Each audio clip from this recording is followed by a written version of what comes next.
So hello everyone and good morning सभी को। उम्मीद करता हूँ मेरी वॉइस प्रॉपर आ रही होगी सभी तक। एक बार कंफर्म करेंगे।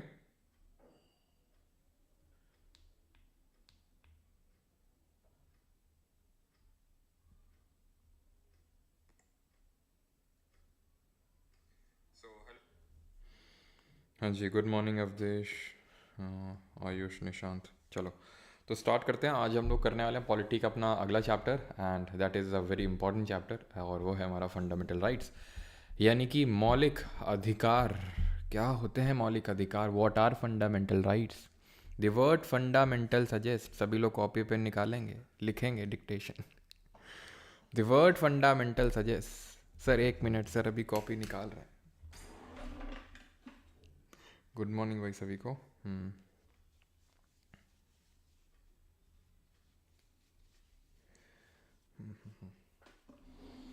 चलिए, तो the word fundamental sir, current affairs का पीडीएफ मिलेगा क्या? ओके ओके ओके ओके, सत्यम पाल, ये सत्यम पाल ने सही है स्टार्ट दिलाया रिकॉर्डिंग स्टार्ट करने के लिए। ठीक है, स्टार्ट हो गई। तो आज हम लोग करने वाले फंडामेंटल राइट्स। नाउ सबसे पहले what are fundamental rights? The word fundamental suggest that these rights are so important that the constitution has separately listed them and made special provision for their protection. The fundamental rights are so important that the constitution itself ensures that they are not violated by the government.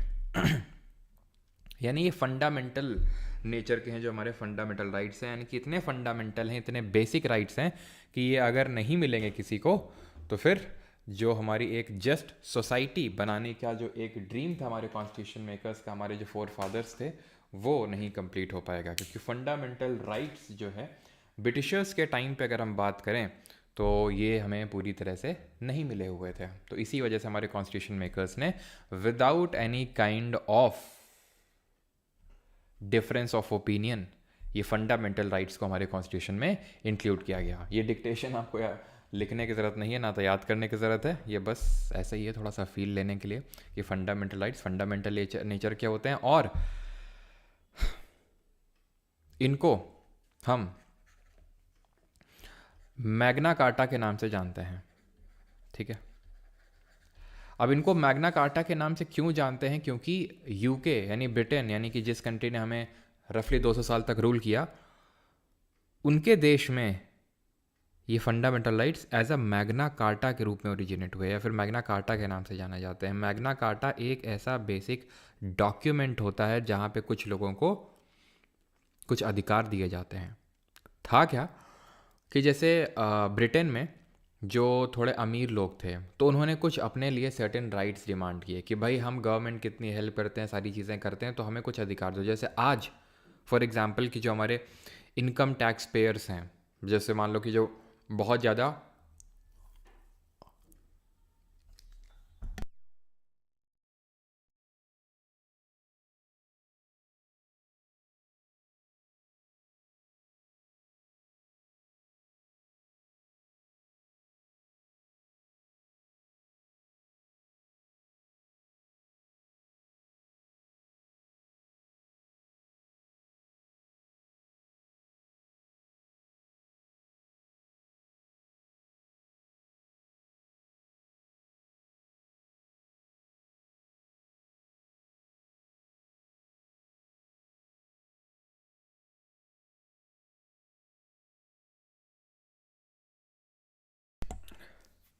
चलो भाई, गोभी के पराठे खाए तो धनिया फंस गई थी दांतों में।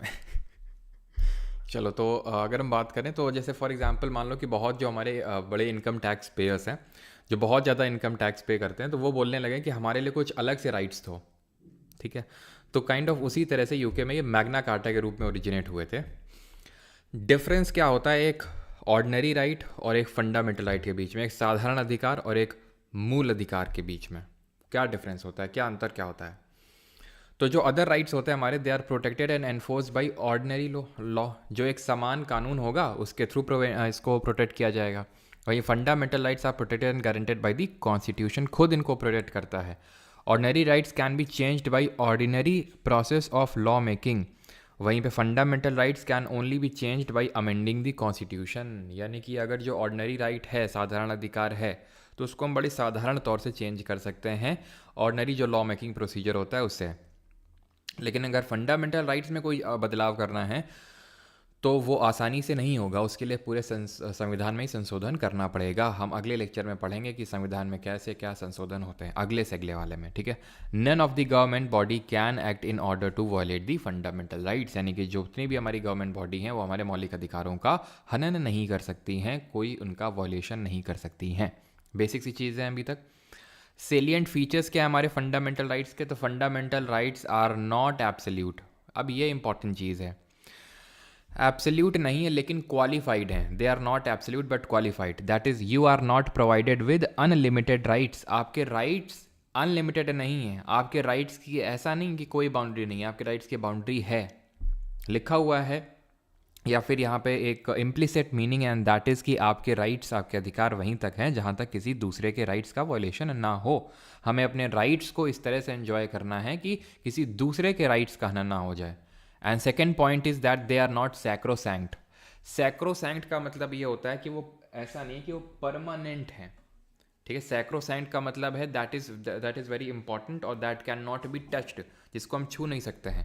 तो इसका मतलब क्या हुआ कि दे आर नॉट सैक्रोसैंक्ट। इसका सैक्रोसैंक्ट इसका मतलब हो गया कि इनको छुआ जा सकता है, यानी कि इनमें अमेंडमेंट किया जा सकता है। अभी हमने देखा अमेंडमेंट करना उतना आसान नहीं है, लेकिन पॉसिबल तो है, अमेंडमेंट करना पॉसिबल है। और इमरजेंसी के टाइम पे आपके जो फंडामेंटल राइट्स हैं, या फिर जब आपके फंडामेंटल राइट्स का वॉयलेशन होता है, तो उस केस में आप कोर्ट जाते हैं तो वो सस्पेंड हो जाते हैं। दैट मीन्स कि fundamental rights are not sacrosanct, वो परमानेंट नहीं है, कभी किसी किसी केसेस में उनको सस्पेंड किया जा सकता है, जैसे कि आपातकाल के समय में, इमरजेंसी के टाइम पे। और they are not absolute but qualified का मतलब है कि वो अनलिमिटेड नहीं है, उन राइट्स पे लिमिट लगी हुई है ना। कुछ बेसिक पॉइंटर्स समझते हैं फंडामेंटल राइट्स के। अब एक्चुअल यहाँ से चीज़ें आप ये समझ लो कि स्टार्ट हो रही हैं। सत्यम पूरी ज्योग्राफी ख़त्म हो गई, तुमको अल्नीनो चाहिए। अच्छा, अल्नीनो कोई पूछ रहा है क्या यहाँ पे? हाँ जी, चलो चलो। तो बेसिक पॉइंटर्स क्या हैं? बेसिक पॉइंटर, सबसे पहला पॉइंटर तो ये है कि फंडामेंटल राइट हमने किस कंट्री के कॉन्स्टिट्यूशन से लिए हैं। तो दे आर इंस्पायर्ड और they are borrowed from the constitution of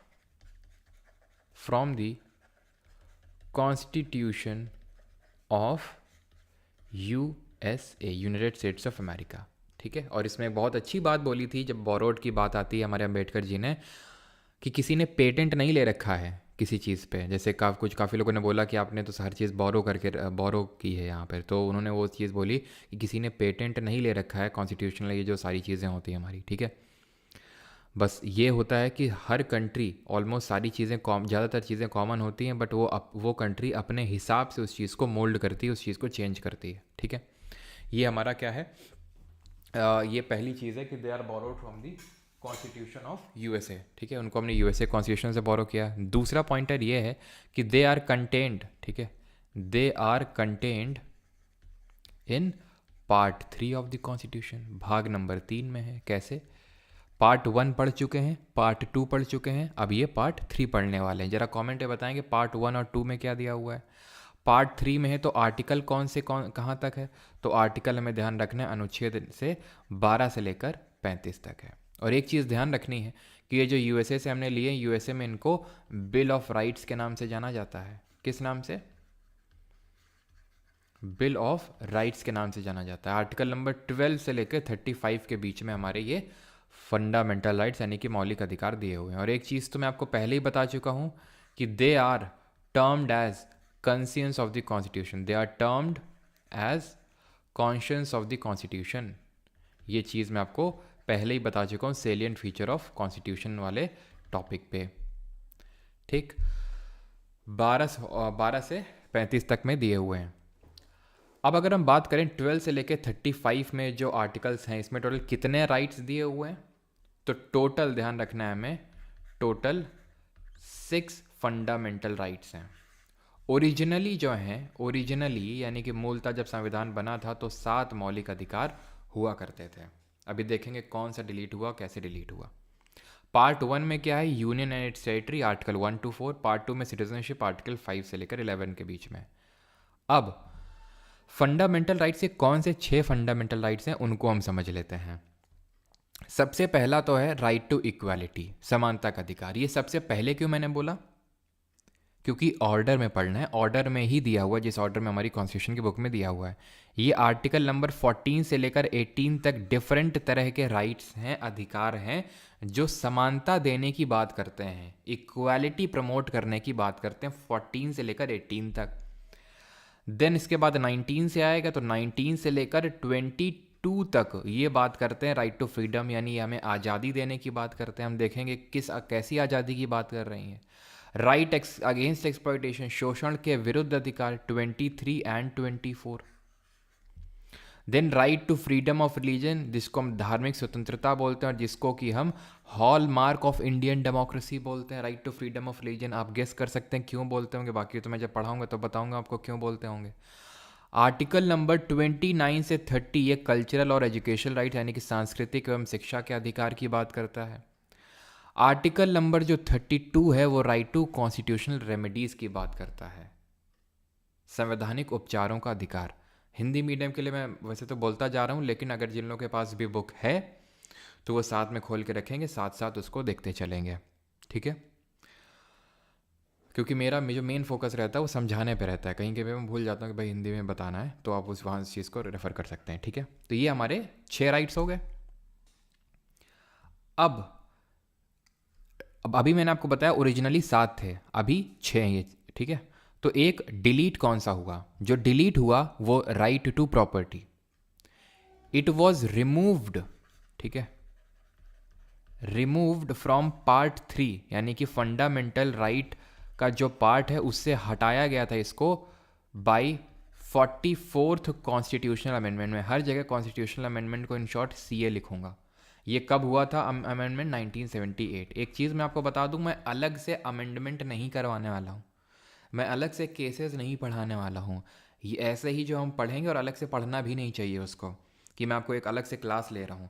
अब 42nd पढ़ाऊँगा, 44th पढ़ाऊँगा, 97, मतलब ढेरों अमेंडमेंट हम पढ़ेंगे, इतने भी नहीं पढ़ेंगे, ढेरों जितने 106 अभी तक अमेंडमेंट हुए हमारे, हम जितने भी पढ़ेंगे इंपॉर्टेंट वाले वो सारे हमारे ऐसे ही कवर हो जाएंगे, हमें अलग से उसको करने की ज़रूरत नहीं पड़ेगी, ठीक है। तो आपको भी अलग से नोट करने के, लिखने की ज़रूरत नहीं है। हाँ, समराइज़ करने के लिए हम लोग छोटा सा वीडियो रख सकते हैं, लेकिन अभी ही आपको फोकस करते चलना है कि राइट टू प्रॉपर्टी को, संपत्ति के अधिकार को 44वें संविधान संशोधन से हटाया गया। क्यों हटाया गया वो अभी आपको मैं समराइज़ करूँगा एंड में, जब आर्टिकल 31 पढ़ाऊँगा। क्यों, क्योंकि ये पहले था किसमें, ये 2 आर्टिकल में पढ़ा हुआ था। अनुच्छेद number 19 clause 1 sub clause F। ये मत पूछना सर ये क्लॉज और सब क्लॉज क्या होता है, सब बता चुके हैं। आर्टिकल नंबर 31 में था, तो अब ये हटाया जा चुका है। तो हटा के मतलब पूरी तरह से डिलीट कर दिया गया है क्या, आंसर इज़ नो। इसको मतलब इसको डाल दिया गया है किसी और जगह में। तो अब प्रेजेंटली ये कहाँ पर पड़ा हुआ है, प्रेजेंटली ये पड़ा हुआ है पार्ट नंबर 12 भाग नंबर 12 जो संविधान का है वहाँ पर। और ये एक तरह का फंडामेंटल राइट नहीं बल्कि एक लीगल राइट यानी कि विधिक अधिकार बन चुका है। तो इसके स्टेटस में चेंज क्या हुआ, फंडामेंटल राइट से लीगल राइट बन गया, तो अब क्या बदलाव आ गया उससे। फंडामेंटल राइट था तब तक आप सीधा सुप्रीम कोर्ट जा सकते थे, अब आप सुप्रीम कोर्ट सीधा नहीं जा सकते हैं। पहले राइट टू प्रॉपर्टी जब फंडामेंटल राइट था तो चेंज करने के लिए पार्लियामेंट को उसमें अमेंडमेंट करना पड़ता था अगर चेंज करना है कुछ। अभी अगर कुछ चेंज करना है तो ये ऑर्डिनरी जो लॉ मेकिंग प्रोसीजर होता है बड़ी आराम से चेंज हो जाएगा। तो ये चेंजेस आए हैं इसमें। कौन से आर्टिकल में है, पार्ट नंबर 12 में, आर्टिकल नंबर 300A अनुच्छेद नंबर 300 का। क्लियर। अब एक क्वेश्चन आपके मन में या फिर डाउट अराइज हुआ होगा, एंड दैट इज कि आपने बोला कि 12 से लेकर 35 के बीच में फंडामेंटल राइट्स हैं, लेकिन आपने तो शुरुआत करी 12 से, ख़त्म कर दिया 32 में। 33, 34, 35 के बारे में कोई जिक्र नहीं हुआ, और 12 और 13 के बारे में कोई जिक्र नहीं हुआ। तो करते हैं जिक्र 12 से। आर्टिकल 12 में कोई फंडामेंटल राइट नहीं है जैसे कि आप ये मान लो कि ये घर है, महल है, वाइट हाउस है, जो भी मानना चाहो, तो जब आप इसमें घुसोगे तो पहले आपको सीधे कमरे में लैंड नहीं करवा दिया जाएगा, पहले आपको बेसिक इंस्ट्रक्शंस बताए जाएंगे कि भाई घुसने से पहले हमारे टर्म्स एंड कंडीशंस जान लो। तो वही है, तो घुसने से पहले, फंडामेंटल राइट्स पढ़ने से पहले, अपने अधिकार जानने से पहले कॉन्स्टिट्यूशन ने क्या बोला कि पहले ये जान लो कि इसके अंदर जो ये बार बार आपको स्टेट स्टेट स्टेट जो लिखा होगा, सर के घर के बीच से ट्रेन, ठीक है, जो यहाँ पर जो आर्टिकल, ये जो बार बार स्टेट स्टेट लिखा हुआ है पूरे फंडामेंटल राइट वाले पार्ट में, तो इसमें स्टेट का मतलब क्या है डिफाइन किया गया है यहाँ पे स्टेट को। वैसे हमारे कॉन्स्टिट्यूशन की बुक में बहुत ही कम ही चीज़ों को डिफाइन किया गया है, लेकिन state is one of those things जिनको डिफाइन किया गया है। It includes the government and the parliament of India and the government and the legislature of each state and all local or other authorities within the territory of India or under the control of government of India. Simple. Bharat सरकार और भारत की संसद, राज्य की सरकार और राज्य का विधानमंडल। अब तुम मुझे बताओ इसमें गवर्नमेंट और पार्लियामेंट में क्या अंतर है, डिफरेंस क्या है? हिंट है आपके लिए, ऑर्गन्स ऑफ गवर्नमेंट जो मैंने आपको बताए थे, प्लस ऑल लोकल अथॉरिटीज, बोले तो पंचायत हो गई, डिस्ट्रिक्ट बोर्ड हो गए, म्यूनिसिपैलिटी हो गई, ये सब जो है पंचायत नगर पालिका ये हमारी इसमें आती हैं, ठीक है। वो जो कंट्रोल में है गवर्नमेंट के, जैसे फॉर एग्जांपल अगर हम बात करें LIC, ONGC, ये सब अथॉरिटीज़ जो हैं LIC, ONGC, ये भी स्टेट में ही आती हैं। मैं हमेशा बोलता हूँ कि जब भी इस तरह का सवाल आए कि इनमें से कौन स्टेट की डेफिनेशन में इंक्लूडेड है कौन नहीं है, तो जनरली आंसर होता ये है, वो क्वेश्चन लिखेगा। अभी एक्चुअल में वो क्वेश्चन मैं ढूंढ रहा था, मिला नहीं, अब मिल जाएगा तो मैं आपके साथ शेयर करूंगा टेलीग्राम पे। वो आई थिंक UPSC के किसी पेपर में पूछा गया था, तो सिविल सर्विसेज में, तो CAPF में शायद, वो मिला नहीं, मैं आपको भेजूंगा वो, ठीक है। वैसे तो हम लोग लास्ट में क्वेश्चंस करेंगे, आपको पता है हम लोग अब उसके भी करते हैं, CDS, CAPF और इन सब के भी, ठीक है। तो स्टेट का जब भी पूछे तो आपको वो देगा कि भाई ये जनरली ऑल ऑफ दीज उसका आंसर होता है, अनलेस एंड अनटिल कि आपको लगे यार ये तो बहुत ही एक्सट्रीम है, कोई प्राइवेट इंडिविजुअल दे दिया, तो वो स्टेट में नहीं होगा। लेकिन आप देख रहे हैं कि भारत सरकार, यानी कि जो मैं आपसे क्वेश्चन पूछ रहा था, ये एग्जीक्यूटिव, और ये कौन होगा, ये काइंड ऑफ लेजिस्लेचर, ठीक है। स्टेट की गवर्नमेंट्स और legislature, panchayat, municipality, LIC, ONGC, ये सब आती हैं स्टेट के अंडर में। 13 में क्या है, ये लिखा हुआ है कि लॉज इनकंसिस्टेंट विद और in derogation of the fundamental rights, ठीक है। आप इसको जरा पढ़िए, मैं आपको समराइज करता हूँ, मैं चलो पढ़ ही देता हूँ। All laws in force in the territory of India immediately before the commencement of the constitution, in so far they are inconsistent with the provision of this part, shall to the extent of such inconsistency be void. ये मैंने actual जो है constitution के book में जो wordings लिखी हुई हैं वो कॉपी पेस्ट करी हैं, ठीक। मतलब क्या है इसका, मतलब ये है कि संविधान बनने से पहले, संविधान बनने से पहले जो भी कानून एग्जिस्ट करते थे, ब्रिटिशर्स ने जो बना के रखे थे, अगर वो मौलिक अधिकारों का जो हमारे कॉन्स्टिट्यूशन मेकर्स ने बनाई है, कॉन्स्टिट्यूएंट असेंबली ने, अगर उसका वायलेशन करता है तो वो नल एंड वॉइड, यानी कि नाली में फेंक दिया जाएगा उसको। और दूसरा क्या है, स्टेट शैल नॉट, स्टेट, अब स्टेट का मतलब पता है आपको क्या है, स्टेट का मतलब वो सिर्फ UP MP वाला नहीं होगा अभी। State shall not make any law such which takes away और abridges the rights conferred by this part, and any law made in contravention in this clause shall to the extent of the contravention be void। Again बड़ी complex meaning है, क्योंकि constitution में लिखी हुई है actual meaning, वो लिखना पड़ता है हमारे कॉन्स्टिट्यूशन मेकर्स को एकदम प्रॉपरली, बड़े बड़े भारी भारी शब्दों के साथ, सो दैट उसका इंटरप्रिटेशन गलत तरीके से ना लिया जाए। लेकिन मतलब क्या है, ये बोल रहा था कि संविधान लागू होने से पहले अगर कोई कानून था मौलिक अधिकारों का हनन कर रहा था तो उसको नाली में फेंक देंगे। ये बोल रहा है कि अगर संविधान बनने के बाद अगर कोई ऐसा कानून बना जो मौलिक अधिकारों का हनन करेगा, उसको भी नाली में फेंक देंगे। यानी कि अगर कोई भी घुमा फिरा के, अगर लॉ पहले एग्जिस्ट कर रहा था अभी बाद में, अगर वो वॉलेट करता है फंडामेंटल राइट्स को, it shall be declared null and void. अब आते हैं एक्चुअल राइट्स, पढ़ेंगे यहाँ से, ठीक है। 12-13 समझ गए। राइट टू इक्वलिटी, समानता का अधिकार, 14 से लेकर 18 के बीच में है ये, 14, 15, 16, 17, 18, यानी कि टोटल 5 राइट्स हैं। यही क्वेश्चन ही पूछ लेता है SSC में, तो पूछ लेगा कितने राइट्स हैं राइट टू इक्वालिटी में, तो 5 हैं, 14, 15, 16, 17, 18। 14 में क्या है, 14 में, 14 में 2 राइट्स दिए हुए, मतलब इसके अंडर मतलब 2 चीज़ें हैं 14 में, इक्वालिटी बिफोर लॉ और इक्वल प्रोटेक्शन ऑफ लॉ, यानी कानून के कानून के समक्ष समान संरक्षण और कानूनों का समान संरक्षण, ठीक है। इसको बोलते हैं इक्वालिटी बिफोर लॉ एंड इसको बोलते हैं इक्वल प्रोटेक्शन ऑफ लॉज। अब इनमें डिफरेंस क्या है? इक्वालिटी बिफोर लॉ का मतलब ये है कि कानून के समक्ष हर कोई समान है, या फिर हम बोलें कि कानून के सामने कोई बड़ा कोई छोटा नहीं है।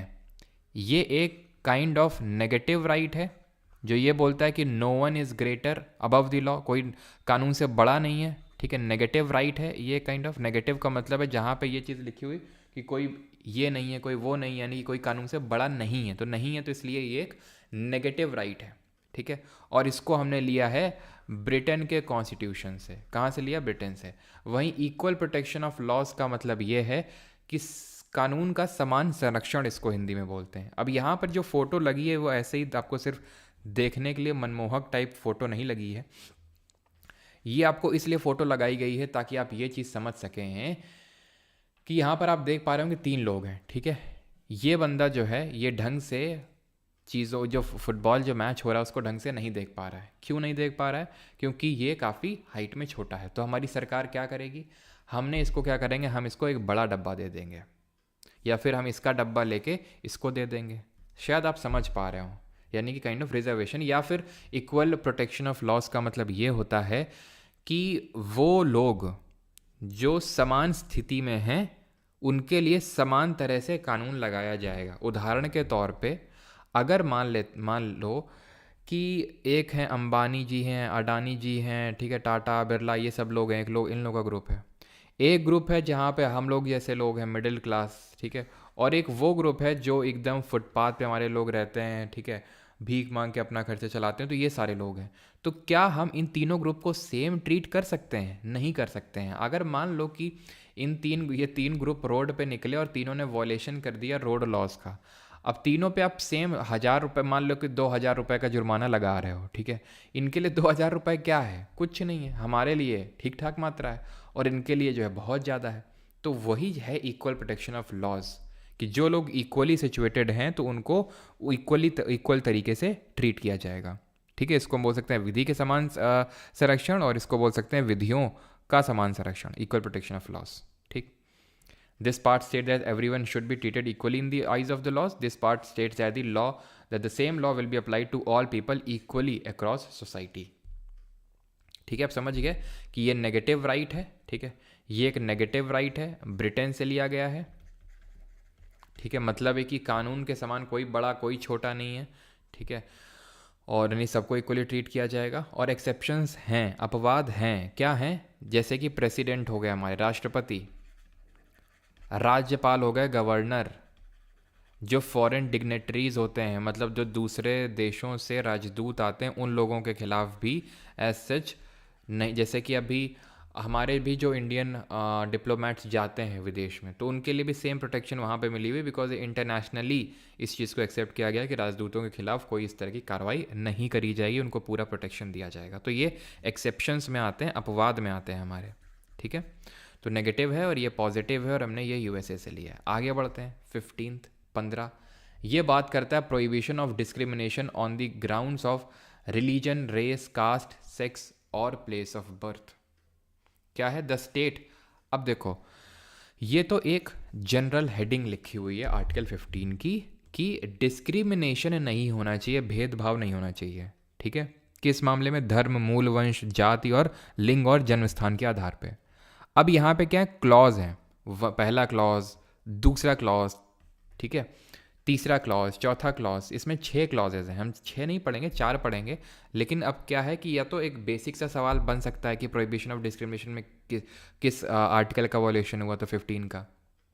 कई बार वो क्लॉज में भी घुस जाता है कि बताओ 2 में क्या दिया हुआ है, 3 में क्या दिया हुआ है, या फिर कुछ दे देगा, बोलेगा और 15 ऑप्शन में दे देगा, 15 क्लॉज 1 2 3 4 इस तरह से, तो पहचानने को आ सकता है। ये मैं इसलिए बता रहा हूँ सो दैट आपका क्लॉज में भी ध्यान जाए। क्लॉज बाई क्लॉज आपको याद होना चाहिए। पहला क्लॉज तो वही सेम ही चीज़ बोल रहा है कि वही religion, race, caste, sex, place of birth, और मतलब इन ग्राउंड पे डिस्क्रिमिनेशन नहीं हो सकता है। State shall not discriminate against any citizen only on the ground है, यानी कि इन ग्राउंड्स पे नहीं हो सकता, बाकी अगर किसी ग्राउंड पे डिस्क्रिमिनेशन है वो हो सकता है, यानी कि एक तरह से राज्य भेदभाव नहीं कर सकता है। दूसरा क्या है, note citizen shall on grounds only of same grounds पे, उसको मना नहीं किया जा सकता है कोई दुकान में घुसने से, पब्लिक रेस्टोरेंट एक्सेस करने से, होटल जो भी पब्लिक एंटरटेनमेंट की हैं, वेल, टैंक्स, बाथिंग घाट, घुमा फिरा के एक तरह से अगर हम देखें तो डिस्क्रिमिनेशन इस वाले केस में जो दूसरे क्लॉज में लिखा हुआ है कौन कर रहा है। दुकान में मैं अपने तुम्हें घुसने नहीं दे रहा हूँ कि मैं बोल रहा हूँ कि तुम इस धर्म से हो या तुम इस जाति से हो, या फिर जैसे गांव में होता है नहीं कि कुआं नहीं यूज़ करने देंगे तुमको, जब हम सब लोग कुआं में होता था ऐसे कि ठीक है कि हायर कास्ट के लोग जब पानी भर के चले जाएंगे तब उसके बाद शाम को 5 बजे के बाद तुम यहाँ पे दिखना तभी तुम पाए। तो ये सारी चीज़ें आर्टिकल 15 क्लॉज 2 का वॉलेशन है। तो ये कौन कर रहा है, एक तरह से प्राइवेट इंडिविजुअल कर रहे हैं। तो इसीलिए हम बोलते हैं कि फंडामेंटल राइट्स ऐसा नहीं है कि सिर्फ हमें गवर्नमेंट एक्शन के खिलाफ प्रोवाइडेड हैं, हमें इंडिविजुअल के खिलाफ भी हैं। क्योंकि अब अगर हम देखें यहाँ पे तो दुकान में घुसने से कौन, सरकार थोड़ी ना मना कर रही है, कुआं यूज़ करने से सरकार थोड़ी ना मना कर रही है, ये तो कोई इंडिविजुअल कर रहा है। और एक चीज़ ध्यान रखना कि जो फंडामेंटल राइट्स हैं दे सीक टू, ठीक है, they seek to implement political democracy. Political democracy को ये जो है क्या करना चाहते हैं, इम्प्लीमेंट करना चाहते हैं। ये कुछ ऐसी टेक्निकल वर्डिंग्स होते हैं जिससे डायरेक्टली क्वेश्चन आ जाता है। एक डीपीएसपी करके हम पढ़ेंगे, इसके अगला ही चैप्टर होगा, वो सोशल और इकोनॉमिक डेमोक्रेसी की बात करता है। ठीक है, इतनी चीज़ clear. Third, nothing in this article shall prevent the state from making any special provision for women and children. अगर स्टेट हमारा औरतों के लिए, बच्चों के लिए कुछ स्पेशल प्रोविज़न बनाता है तो कोई ये कह के इसको चैलेंज नहीं कर सकता है कोर्ट में कि देखो ये तो इक्वालिटी का वॉलेशन है, समानता तो है ही नहीं, क्यों आप दूसरों को ज़्यादा अधिकार दे रहे हैं। चौथा, नथिंग इन दिस आर्टिकल और in clause 2 of the article 29 shall prevent the state from making any special provision for the advancement of any socially and education backward classes. तो क्या सर इतनी लंबी लंबी लाइन याद करनी पड़ेगी? ऐसा याद करने की ज़रूरत नहीं है। आप ऐसे याद कर लो कि पहला है डिस्क्रिमिनेशन नहीं होगा, दूसरा कोई प्राइवेट डिस्क्रिमिनेशन नहीं करेगा, प्राइवेट इंडिविजुअल जैसे, ठीक है, आप फील ले लो उसका कि शॉप में, बाथिंग घाट, ठीक है, वेल, टैंक, रेस्टोरेंट, होटल में घुसने से मना नहीं किया जा सकता है। ठीक है, सवाल इस तरह से पूछता है एसएससी में, जो पूछा था एक बार कि आप सिनेमा हॉल में गए, ठीक है, आप मूवी देख रहे हो, आपने ये देखा, आपने ऑब्जर्व किया कि आपकी जो मेड है आपके घर में जो काम करती है वो आपके बगल में बैठ के देख रही है, आपका ईगो हर्ट हो गया, तो आपने बोला निकल लो यहाँ से, तो उसके किस आर्टिकल का वॉलेशन हुआ, ठीक है, तो वो किसके तहत कोर्ट जा सकती है। तो इस तरह के क्वेश्चन पूछता है। थर्ड क्लॉज में और फोर्थ क्लॉज में क्या है कि स्पेशल प्रोविज़न बनाए जा सकते हैं, विशेष प्रावधान लाए जा सकते हैं यहाँ पर विमेन चिल्ड्रन के लिए, और यहाँ पे जो हमारे एससी और एसटी जो हैं उनके लिए लाए जा सकते हैं स्पेशल प्रोविज़न, और उनको ये कह के चैलेंज नहीं किया जा सकता है कि ये वॉलेट कर रहे हैं आर्टिकल 15 का या फिर 14 का। 16th ये बात करता है equality of opportunity in matters of public employment. इसको हिंदी में बोलते हैं लोक नियोजन में अवसर की समानता। सर बहुत से टीचर से पढ़ा, मैं किसी का कुछ समझ नहीं आया, फाइनली मैं हार मान ही गया, फिर आप मिले, अब मुझे लगता है हाँ तो बेटा सीताराम तुम पढ़ाई छोड़ दो, इसका मतलब टीचर में ही दिक्कत नहीं थी किसी, तुम ही जो है सीताराम करते रह गए, पढ़ाई में ध्यान नहीं लगा। खैर आर्टिकल नंबर 16 पे आते हैं, equality of opportunity in matters of public employment, यानी कि लोक नियोजन में अवसर की समानता। ठीक है, तो अब पब्लिक एम्प्लॉयमेंट को ही बोलते हैं लोक नियोजन, यानी कि जब आप पब्लिक एम्प्लॉयमेंट लेने जाओगे तो डिस्क्रिमिनेशन वहाँ पे नहीं होना चाहिए। पब्लिक एम्प्लॉयमेंट यहाँ पे बहुत इंपॉर्टेंट कीवर्ड है। प्राइवेट एम्प्लॉयमेंट में डिस्क्रिमिनेशन या फिर इक्वालिटी ऑफ अपॉर्चुनिटी इंश्योर की जाए ये ज़रूरी नहीं है। जैसे इसमें भी क्लॉज हैं, कितने क्लॉज हैं, 4 क्लॉज हैं। There shall be equality of opportunity for all citizens in matters relating to the employment और opportunity to any office under the state.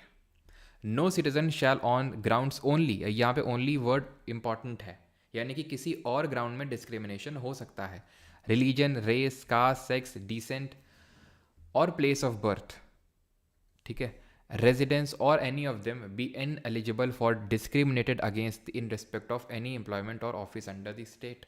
ठीक है, यानी कि सिंपल घुमा फिरा के इतनी बात है कि इक्वालिटी ऑफ अपॉर्चुनिटी होनी चाहिए पब्लिक एम्प्लॉयमेंट में, इन ग्राउंड्स में डिस्क्रिमिनेशन नहीं होना चाहिए, दूसरा क्लॉज बोलता है। तीसरा बोलता है कि nothing in this article shall prevent parliament from making any law prescribing residence within the state और UT prior to such employment और अपॉइंटमेंट।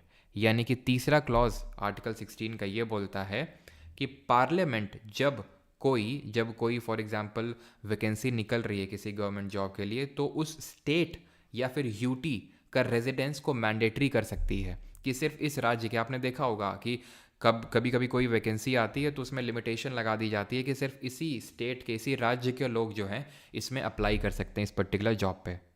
तो वो काम देश की जो पार्लियामेंट है वो कर सकती है कि हाँ, यहाँ का रेजिडेंस ज़रूरी है इस पर्टिकुलर जॉब के अप्लाई करने के लिए। तो वो थर्ड क्लॉज में है। फोर्थ में क्या है? Nothing in this article shall prevent the state from making any special provision for reservation of appointment और post in favour of backward classes of citizens.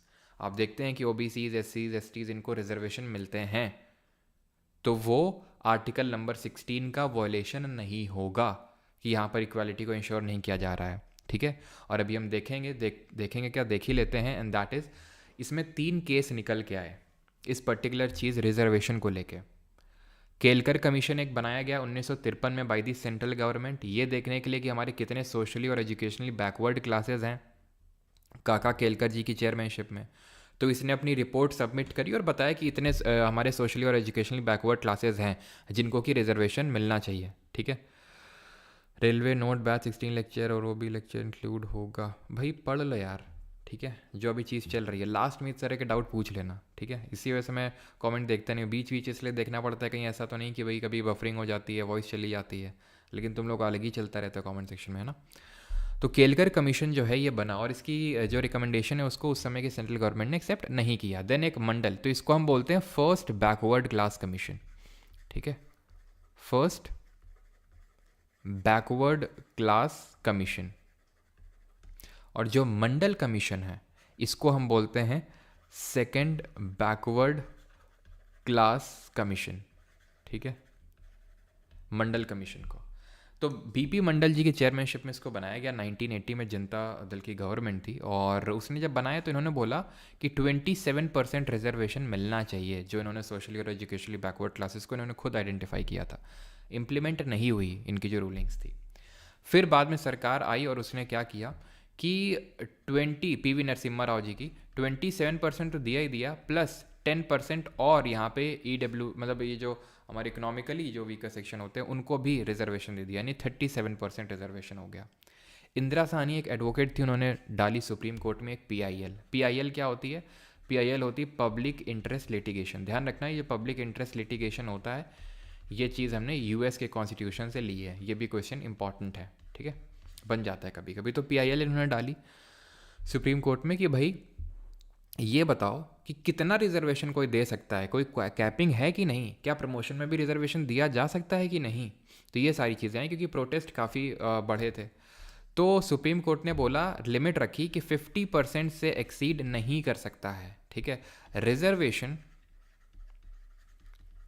could not exceed 50%। 50% से ज़्यादा reservation नहीं दिया जा सकता है। प्लस सुप्रीम कोर्ट ने ये बोला कि ओबीसीज में, बैकवर्ड क्लासेस में जो क्रीमी लेयर हैं उनको आइडेंटिफाई किया जाए इस बेसिस पे। किस बेसिस पे? इकोनॉमिक बेसिस पे, कि वो कितना कमाते हैं, उनकी एनुअल इनकम कितनी है, और इस क्रीमी लेयर को रिजर्वेशन नहीं दिया जाएगा। नॉन क्रीमी लेयर जिसको बोलते हैं उनको रिजर्वेशन मिलेगा। ठीक, 50% से ज़्यादा एक्सीड नहीं कर सकता है। तो ये आफ्टर मैथ है इसका, आर्टिकल नंबर 16 का। और उन्होंने, सुप्रीम कोर्ट ने ये बोला कि आर्टिकल 16 का जो क्लॉज 4 है कोई एक्सेप्शन नहीं है 16(1) का, क्योंकि हम ये जो रिजर्वेशन दे रहे हैं SC/ST को, ये इस पर्टिकुलर फिलॉसफी पे दे रहे हैं कि वो पहले से बैकवर्ड हैं, तो हम एक्चुअल में वो समानता मेंटेन करने के लिए, इक्वालिटी लाने के लिए उनको ज़्यादा रिजर्वेशन दे रहे हैं, इक्वालिटी को ही प्रमोट कर रहे हैं वो। 17th घुमा फिरा के ये है एबॉलिशन ऑफ अनटचेबिलिटी, यानी छुआछूत नहीं की जा सकती। अब खुद ही सोचिए, ये राइट किसके अगेंस्ट होगा? गवर्नमेंट के अगेंस्ट प्रोवाइडेड होगा, यानी स्टेट के अगेंस्ट, या फिर इंडिविजुअल्स के अगेंस्ट? ऑब्वियस सी बात है, the state and any private individual are prohibited from practising untouchability. ठीक है, वो दोनों तो है, लेकिन स्टेट थोड़ी ना अनटचेबिलिटी करेगा। मेनली तो कौन करता है? कर सकता है स्टेट भी कर सकता है। जैसे आप किसी गवर्नमेंट ऑफिस में गए और मान लो LIC की ONGC से ऐसा कुछ, और आपसे बोला गया कि नीचे बैठो, हाँ, पेपर ऐसे ही आपको दे दिया गया फेंक के कि आपको छुएंगे नहीं, तो वो स्टेट एक तरह से अनटचेबिलिटी कर रहा है। लेकिन मेनली जो है ये हमारी सोसाइटी में प्रैक्टिस होती थी ज़्यादा, तो अभी भी कहीं कहीं होती है, ठीक है, प्राइवेट, लेकिन अभी तो काफ़ी कम हो चुकी है, और ये प्राइवेट इंडिविजुअल ज़्यादा करते हैं। तो घुमा फिरा के छुआछूत या फिर अस्पृश्यता के उन्मूलन की बात करता है ये। 18 किसकी बात करता है? 18 बात करता है abolition of title. No title not being military और academic distinction shall be conferred by the state.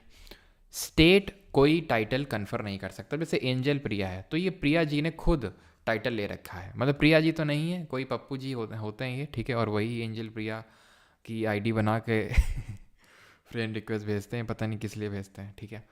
तो ये इन्होंने खुद से ले लिया है, स्टेट ने नहीं दिया, इनको कन्फर किया है कि एंजल प्रिया, ठीक है, तो स्टेट नहीं दे सकता है, ठीक है। कुछ लोग होते हैं ना अपना, मतलब ये यो हनी सिंह, रैपर महाराजा ठीक है, तो इस तरह के जो टाइटल हैं वो स्टेट ने नहीं कन्फर किए, उन्होंने खुद ने रख रखे हैं। ये क्या है? नॉट बीइंग अ मिलिट्री और एकेडमिक डिस्टिंक्शन, यानी कि क्या ये टाइटल दिए जा सकते हैं? बिल्कुल, जैसे कि डॉक्टर, इंजीनियर, ठीक है, ये एकेडमिक हो गए। मिलिट्री में जो कर्नल वगैरह होते हैं, या फिर जैसे फॉर एग्जांपल भारत रत्न, ठीक है, ये तो वो चलो एक kind of Bharat Ratna award दे दिया हमने, ठीक है, पद्म भूषण, पद्मश्री, या फिर डॉक्टर इंजीनियर टाइटल हो गई ये एक तरह से। तो ये उनकी एक्सीलेंसी को बढ़ावा देने के लिए ये टाइटल्स दिए जा रहे हैं, ठीक है। अगर किसी को डॉक्टर का टाइटल मिला है, इंजीनियर का टाइटल मिला है, तो उसने उसके लिए काम किया, अर्न किया है, हेरिडेटरी नहीं है वो, ठीक है, वंशानुगत नहीं है वो। No citizen of India shall accept any title, यानी कोई फॉरेन स्टेट से कोई टाइटल नहीं ले सकता है। No person who is not a citizen of India, कोई अगर फॉरेनर भी है, while he holds any office of profit और ट्रस्ट अंडर द स्टेट, यानी भारत में है वो और कोई ऐसा ऑफिस ऑफ प्रॉफिट होल्ड कर रहा है, तो बिना राष्ट्रपति की सहमति के वो कहीं विदेश से कोई टाइटल नहीं ले सकता है। No person holding any office of profit और trust under the state shall without the consent of the president accept any present emolument और office of any kind from और अंडर एनी फॉरेन स्टेट, यानी कि आप कहीं विदेश से भी टाइटल एक्सेप्ट नहीं कर सकते हैं बिना प्रेसिडेंट के, ठीक है, उसके परमिशन के। तो ये आपका आर्टिकल नंबर 18 है कि टाइटल्स आप घुमा फिरा के नहीं स्टेट दे सकता है, ठीक है, क्योंकि पहले होता था महाराजा का टाइटल दे दिया, खान बहादुर का टाइटल मिल गया, नवाब का टाइटल मिल गया, तो ये सारे टाइटल्स जो हैं प्रोहिबिटेड हैं। अभी कोई टाइटल स्टेट नहीं दे सकता है किसी को। अब आते हैं हमारे राइट टू इक्वालिटी, ख़त्म होते हैं राइट टू फ्रीडम। किसी का यहाँ तो कोई डाउट तो नहीं है? किसी का कोई डाउट यहाँ तक? आर्टिकल नंबर 19 से लेकर 22, यानी कितने राइट्स हो गए? 4 राइट्स दिए हुए हैं राइट टू फ्रीडम, यानी स्वतंत्रता के अधिकार में, ठीक है।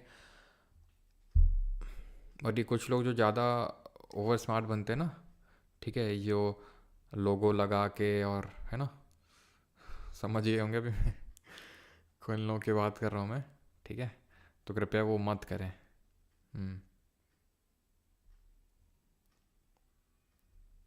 वॉइस लो रहती है, अब इतना जोर कभी मैं सुनाता हूँ,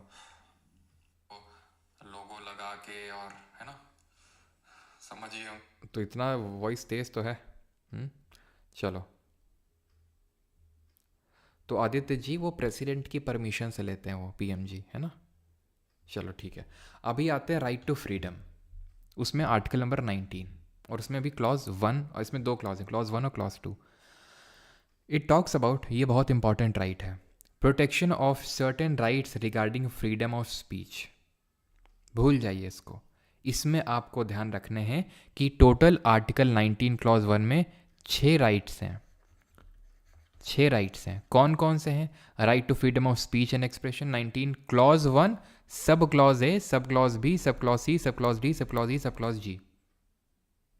right to freedom of speech and expression यानी कि वाक स्वतंत्रता, आपको बोलने का अधिकार है, ठीक है, कोई भाषण और अभिव्यक्ति की स्वतंत्रता का अधिकार है। Right to assemble peacefully without arms, यानी कि शांतिपूर्ण तथा बिना हथियार के आप कहीं पे इकट्ठा हो सकते हैं। राइट टू फॉर्म एसोसिएशन और यूनियन और कोऑपरेटिव सोसाइटी, यानी कि कहीं पे भी आप अपना संघ या फिर सहकारी समितियां बना सकते हैं। To move freely throughout the territory of India, आप भारत के किसी राज्य क्षेत्र में कहीं भी घूम सकते हैं। To reside and settle in any part of the India, Bharat में कहीं पे भी निवास ले सकते हैं। टू प्रैक्टिस एनी प्रोफेशन, कोई भी धंधा कर सकते हैं। अब आपने एक चीज़ ऑब्जर्व करी कि यहाँ पर ई के बाद सीधे जी था, एफ नहीं है। एफ क्यों नहीं है जरा बताइए, अभी थोड़ी देर पहले मैंने बताया था, पहली चीज़। दूसरी चीज़, ये आपको वैसे याद होने चाहिए, सीधा क्लॉज बाय क्लॉज आपसे पूछेगा 19 क्लॉज 1 सब क्लॉज सी में क्या है, तो उसके लिए हमारी ट्रिक होती है जो मैं आपको बताता हूँ, दैट इज सामरो। ठीक है, जैसे हमारा एक बुम रो करके गाना आया था ना, तो वैसे सामरो करके याद कर लो आप। ठीक है, ऐसे से क्या हो जाएगा स्पीच एंड एक्सप्रेशन, ए से क्या हो जाएगा assemble peacefully without arms, A से क्या हो जाएगा right to form association, M से क्या हो जाएगा move freely through the territory of India, R से क्या हो जाएगा reside and settle in any part of India, O से क्या हो जाएगा ऑफ ऑक्यूपेशन। ठीक है, ओ से हो जाएगा ऑक्यूपेशन। तो ये सामरो जो है आपको सारे जो है ऑर्डर में याद करवा देगा। एंड यू शुड नो कि एफ में जो है राइट टू प्रॉपर्टी हुआ करता था, जिसको कि हमने हटा दिया है by the 44th amendment of 1978, जिसको हमने पहले ही डिस्कस कर चुके हैं। ठीक, दूसरी चीज़ कि जितने भी हमारे फंडामेंटल राइट्स हैं, पहले और एक चीज़, हाँ, ये जो राइट टू कोऑपरेटिव सोसाइटी है पहले नहीं था, ये पहले नहीं था, इसको हमने अमेंडमेंट से जोड़ा है। जैसे एफ वाला पहले था, अमेंडमेंट से हटाया, वैसे ये जो कोऑपरेटिव सोसाइटी है इसके अंदर ये पहले नहीं था, इसको जोड़ा है। 97th कॉन्स्टिट्यूशनल अमेंडमेंट से इसको यहाँ पर जोड़ा गया है 2011 में जो हुआ था। ठीक, अब जो दूसरी चीज़ मैं आपको बताना चाह रहा था वो दूसरा क्लॉज था। वो दूसरा क्लॉज क्या था? वो दूसरा क्लॉज है रीजनेबल रिस्ट्रिक्शंस। इसको हिंदी में बोलते हैं उचित प्रतिबंध। क्या बोलते हैं? उचित प्रतिबंध। यानी कि इस पे प्रतिबंध लगे हुए हैं। प्रतिबंध लगे हुए हैं, और क्यों लगे हुए हैं, कौन से लगे हुए हैं? तो ये कुछ प्रतिबंध हैं, जैसे कि freedom of speech and expression है, कुछ भी बोलने की स्वतंत्रता है। तो इसका मतलब ये नहीं कि आप कुछ भी बोलेंगे फिर, यानी कि आप किसी की छवि को ठेस पहुंचाएंगे, किसी को गाली गलौज करेंगे, कुछ ऐसा डाल देंगे इंटरनेट पे जो किसी की जो छवि है उसको ठेस पहुंचे, उसकी जो इमेज है वो आप रुइन करना चाह रहे हो। ठीक है, तो इसको बोलते हैं डिफेमेशन।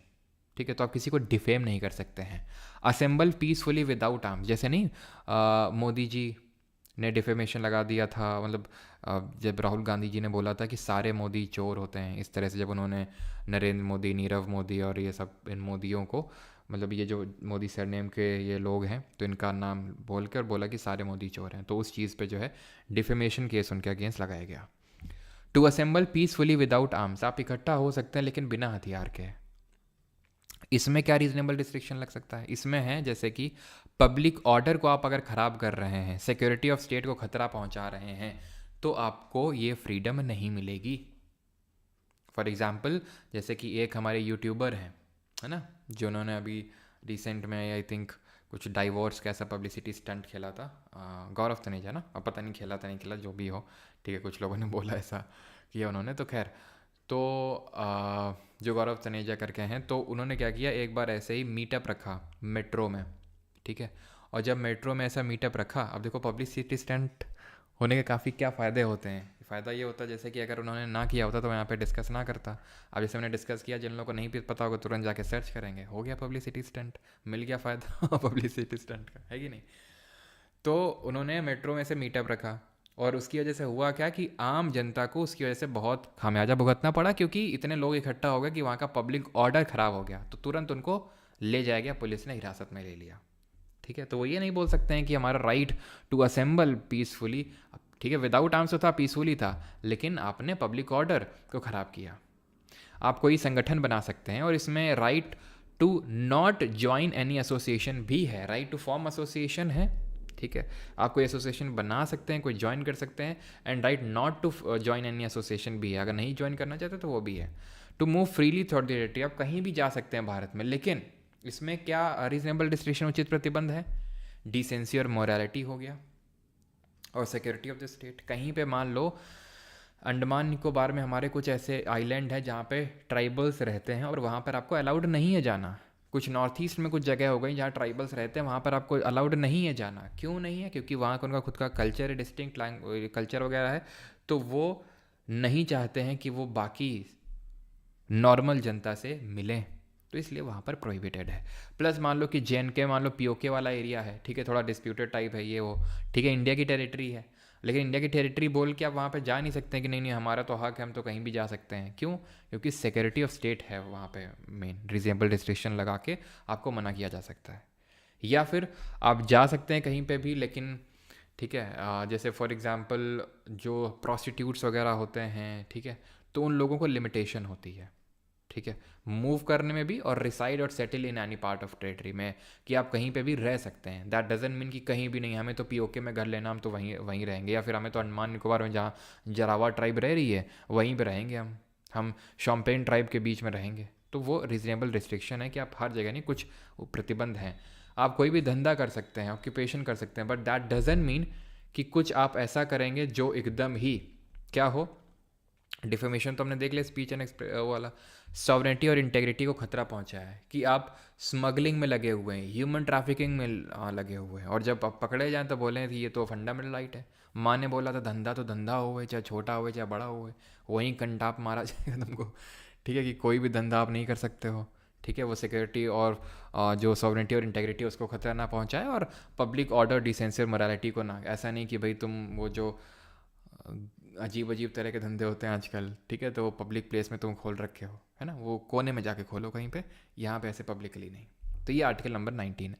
अब आर्टिकल 19 में कुछ हिडन राइट्स हैं, जैसे right to internet, right to internet है आपके पास, एंड राइट टू इन्फॉर्मेशन है। अब राइट टू इन्फॉर्मेशन यानी कि इन्फॉर्मेशन को क्या बोलेंगे हिंदी में, आपको कोई भी क्या बोलेंगे यार, एकदम से दिमाग से जा रहा है, राइट टू इन्फॉर्मेशन, कोई भी आप जो है क्या बोलेंगे इन्फॉर्मेशन को। तो ये एक्चुअल में एक केस है, ध्यान रखना, and that was Raj Narayan versus state of UP case. ठीक है, कई बार ये केसेस भी पूछ लेता है, एसएससी में नहीं तो जो हायर लेवल के एग्जाम है वहाँ पे तो पूछ ही लेता है ये। तो राज नारायण वर्सेस आपका जो स्टेट ऑफ यूपी था, तो उस केस में सुप्रीम कोर्ट ने बोला था कि राइट टू इन्फॉर्मेशन ये आपका एक फंडामेंटल राइट है। ठीक है, जानने का अधिकार, ये सूचना का अधिकार। Sir I never miss your, अच्छा, ठीक है, सूचना का अधिकार है। और राइट टू इंटरनेट भी एक हमारा क्या है, आर्टिकल नंबर 19 के तहत एक फंडामेंटल राइट है। कई लोगों को कई बार ये डाउट होता है कि सर 19 में है कि 21 में है इंटरनेट। तो सुप्रीम कोर्ट जब इन चीज़ों को कोर्ट करता है कि भाई इंटरनेट का राइट है, फिर जैसे राइट टू इन्फॉर्मेशन की मैं बात करूं, तो कहीं कहीं आर्टिकल 21 में भी तुमको मिल जाएगा, क्योंकि जब सुप्रीम कोर्ट इन चीज़ों को कोर्ट करता है तो वो बोल देता है कि ये चीज़ 19 का भी वॉयलेशन है, 21 का भी वॉयलेशन है, हो सकता है 14 का भी वॉयलेशन बोल दे। तो इसलिए वो कभी कभी कुछ कुछ राइट्स आपको मल्टीपल जगहों में देखने को मिल सकते हैं। अभी आते हैं तो समझ गया, 19(1) में राइट है सामरो, और 2 में रिस्ट्रिक्शंस हैं। सोमनाथ लहरी जब ने देखा तो वो बोले, I feel that many of these fundamental rights have been framed from the point of view of a police constable. You will find that very minimum rights have been conceded and are almost invariably followed by a proviso. Almost every article is followed by a proviso that which takes away the rights almost completely. और वो इसी के बारे में बात कर रहे थे कि 19(1) में अपने राइट दे दिए और फिर उनको लिमिट भी कर दिया, तो बहुत ही कम राइट। सोमनाथ लहरी जी के रिगार्डिंग कुछ और भी मैंने बताया था जब कॉन्स्टिट्यूएंट असेंबली के बारे में पढ़ रहे थे। कोई बता सकता है क्या मैंने बताया था उनका स्टेटमेंट, जो कि सीडीएस के पेपर में पूछा था, हम लोगों ने क्वेश्चन किया था। आर्टिकल 20, अगला right under right to freedom, protection in respect of conviction for offences. ये वो राइट है जब अगर हमने कोई ऑफेंस कर दिया है, कोई ऑफेंस कर दिया है, कोई हमने ऐसी करतूत कर दी, कोई अपराध कर दिया है, तो अपराधों के लिए दोष सिद्धि के संबंध में संरक्षण है। 3 राइट इसमें मिले हुए हैं। इसका क्लॉज 1 बोलता है no ex post facto law, no ex post facto law. दूसरा बोलता है नो डबल जियोपार्डी, और तीसरा बोलता है नो सेल्फ इंक्रिमिनेशन। अब इनके मतलब क्या होते हैं? तो इनके मतलब ये होते हैं, नो एक्सपोज फैक्टो लॉ का मतलब होता है कि जब आपने क्राइम कोई किया है, ऑफेंस कमिट किया है, उस समय जिस समय आपने उस क्राइम को कमिट किया है, उस समय उस क्राइम के लिए जो सज़ा थी वही सज़ा आपको दी जाएगी, ना तो पहले वाली ना तो बाद वाली। या फिर फॉर एग्जांपल जैसे कोई क्राइम आज मान लेते हैं कानून बनता है, ठीक है, मान लेते हैं आज कोई कानून बनता है कि जिसने जो है जिसने अपने फ़ोन में वीपीएन डाउनलोड करके रखा है, उसको जो है रात में जेल में डाल दिया जाएगा। ठीक है, अब ये राइट पहले तो एग्जिस्ट करता नहीं था जब आपने वीपीएन डाउनलोड किया था। अब आपको अगर मान लो कि जेल में डाल दी डाल दिया जाए कि आप मान लो लॉ आज बना है और आपने वीपीएन डाउनलोड किया था आज से 1 साल पहले, तो वो आपका ऑफेंस नहीं माना जाएगा, क्योंकि वो ऑफेंस अब हुआ है। समझ रहे हैं आप? ठीक है, कि जिस समय जो कानून कहता है उस समय उस ऑफेंस के लिए वही सज़ा मिलेगी। नो डबल जियोपार्डी, यानी कि इसका मतलब होता है एक क्राइम के लिए आपको एक ही बार सज़ा मिलेगी। अगर जेल जाने की चुल मच रही है तो दोबारा फिर से करो। समझ गए? यानी कि एक क्राइम के लिए सिर्फ एक बार सज़ा मिलेगी। तुमने मान लो कि चोरी करी कोई, ठीक है, मान लो कि तुमने कहीं से कोई चोरी कर ली और मान लो कि तुमने किसी का आईफोन देखा, ठीक है, तुम्हें अच्छा लगा, तुमने चोरी कर ली, तो तुम्हें मान लो कि जेल हो गई। तो तुम्हें ऐसा नहीं कि फिर से पुलिस आएगी कि फिर से आ जाओ तुम जेल में। एक क्राइम के लिए एक ही बार सजा, फिर से जेल जाना है, फिर से आईफोन चोरी करो। नो सेल्फ इनक्रिमिनेशन का मतलब होता है आपको आपके खिलाफ गवाह नहीं बनाया जा सकता है। इसका मतलब क्या होता है? आपको आपके खिलाफ गवाह नहीं बनाया जा सकता है मतलब जैसे मान लो ये तुम हो, ठीक है, ये तुम्हारी महिला मित्र है मान लेते हैं, ठीक है, ठीक है। अब दोनों लोगों को क्या हुआ कि चलो ये मतलब गाना देख लिया नेहा कक्कड़ वाला कि ये दुनिया हमें जीने नहीं देगी, ये वो फलाना ढिमका, भाग निकले दोनों लोग, ठीक है। और जब भाग निकले तो मैडम, ये जो महिला मित्र थी आपकी, तो इनके जो है घर वाले मिल गए स्कॉर्पियो में, ठीक है, स्कॉर्पियो में रोक लिया आपको। आप यहाँ पे जा रहे थे ओला ऑटो किए हुए, ठीक है, ओला ऑटो है, आपको रोक लिया गया। स्कॉर्पियो से निकले, ठीक है, कुछ लोग, मैडम को तो डाला स्कॉर्पियो में कि चलिए घर चलिए, और आपकी जो है सुताई करी पहले तो वहीं वहीं पे, ठीक है, पुलिस को बुलाया, पुलिस के हवाले कर दिया, ठीक है। और फिर पुलिस से जो है क्या करा, पुलिस स्टेशन के बाहर एक पेड़ लगा हुआ था, उसके बाहर जो है आपको बंधवाया गया और कायदे से सुताई करवाई गई आपकी, और वो भी बेल्ट से। और बोला गया कि बेटा कल जो है जब तुम्हें पेशी होगी तुम्हें ये बोलना कि हाँ हम ही जो है जबरन इनको भगा के ले गए थे।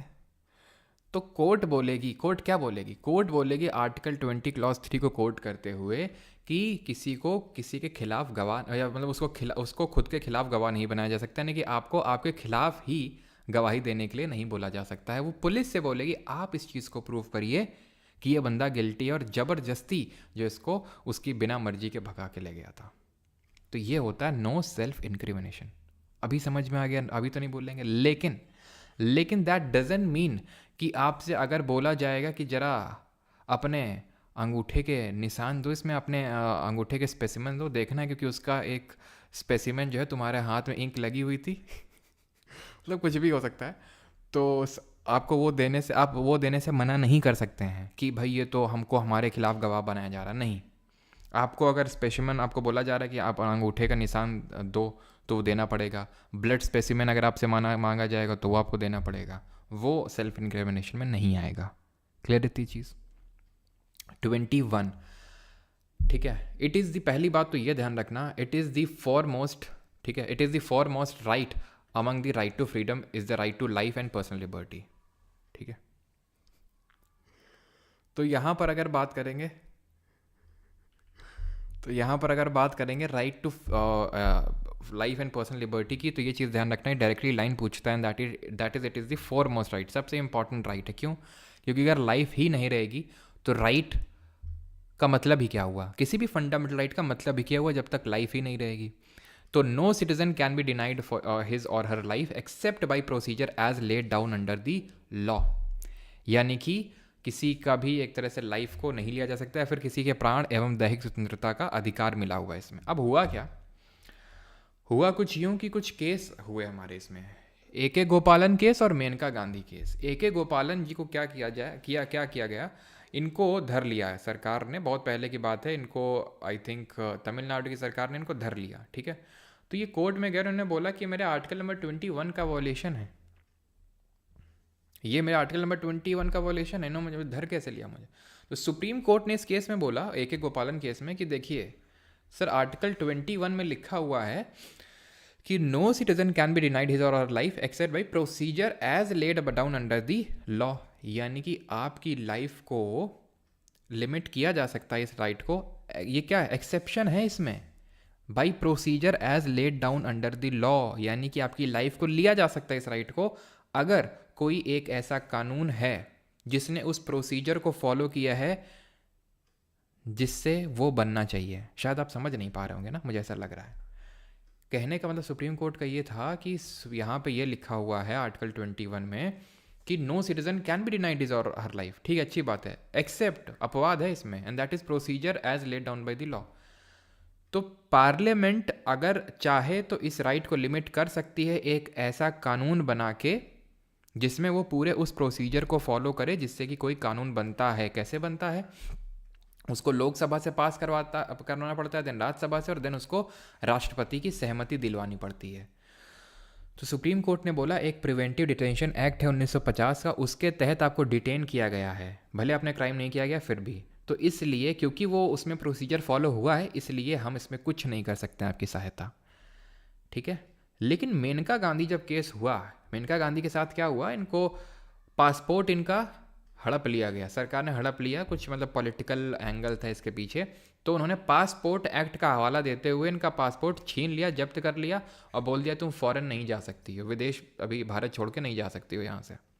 गई सुप्रीम कोर्ट के पास, तो यहाँ सुप्रीम कोर्ट ने बोला कि हम प्रोसीजर स्टैब्लिश्ड बाय लॉ तो चेक करेंगे ही चेक करेंगे, हम ड्यू प्रोसेस ऑफ लॉ जो हमारे कॉन्स्टिट्यूशन में कहीं लिखा नहीं हुआ है और हमारे कॉन्स्टिट्यूशन मेकर ने इसको रखा भी नहीं था कहीं पे जानबूझ के, ड्यू प्रोसेस ऑफ लॉ जो यूएस में चलता है उसको यहाँ पर इसने संज्ञान में लिया। ड्यू प्रोसेस ऑफ लॉ का मतलब क्या होता है? ड्यू टू नहीं, ड्यू प्रोसेस ऑफ लॉ होता है, इसका मतलब होता है कि हम ये देखेंगे कि क्या कानून जस्ट भी है, रीजनेबल भी है। जैसे अगर कोई कानून बन जाए कि वाइट शर्ट पहनने वालों को गड्ढे में डाल दिया जाएगा, एक गड्ढा बनाया जाएगा हर एक लोकेलिटी में, गड्ढे में डाल दिया जाएगा और गड्ढे को बंद कर देंगे, कोई कोई तुक है इस बात का? मतलब कोई जस्ट है कोई? लेकिन अगर लोकसभा से भी पास हो जाए, राज्यसभा से पास, प्रेसिडेंट ने असेंट बना दिया तो क्या मतलब किसी भी वाइट शर्ट को डाल दिया जाएगा? सुप्रीम कोर्ट ने अब बोला नहीं, हम ये भी चेक करेंगे कि उसकी फेयरनेस और उसकी रीजनेबिलिटी को भी, कि भाई वो जस्ट और रीजनेबल है भी कि नहीं है। इस केस में, मेनका गांधी वाले केस में, उसने बोला कि आपका ये जस्ट नहीं है, हम पासपोर्ट एक्ट को इसको खारिज करते हैं। और उसने बोला कि विदेश जाना, that means right to move abroad is a fundamental right, ठीक है, right to move abroad is a fundamental right, ये एक मौलिक अधिकार है।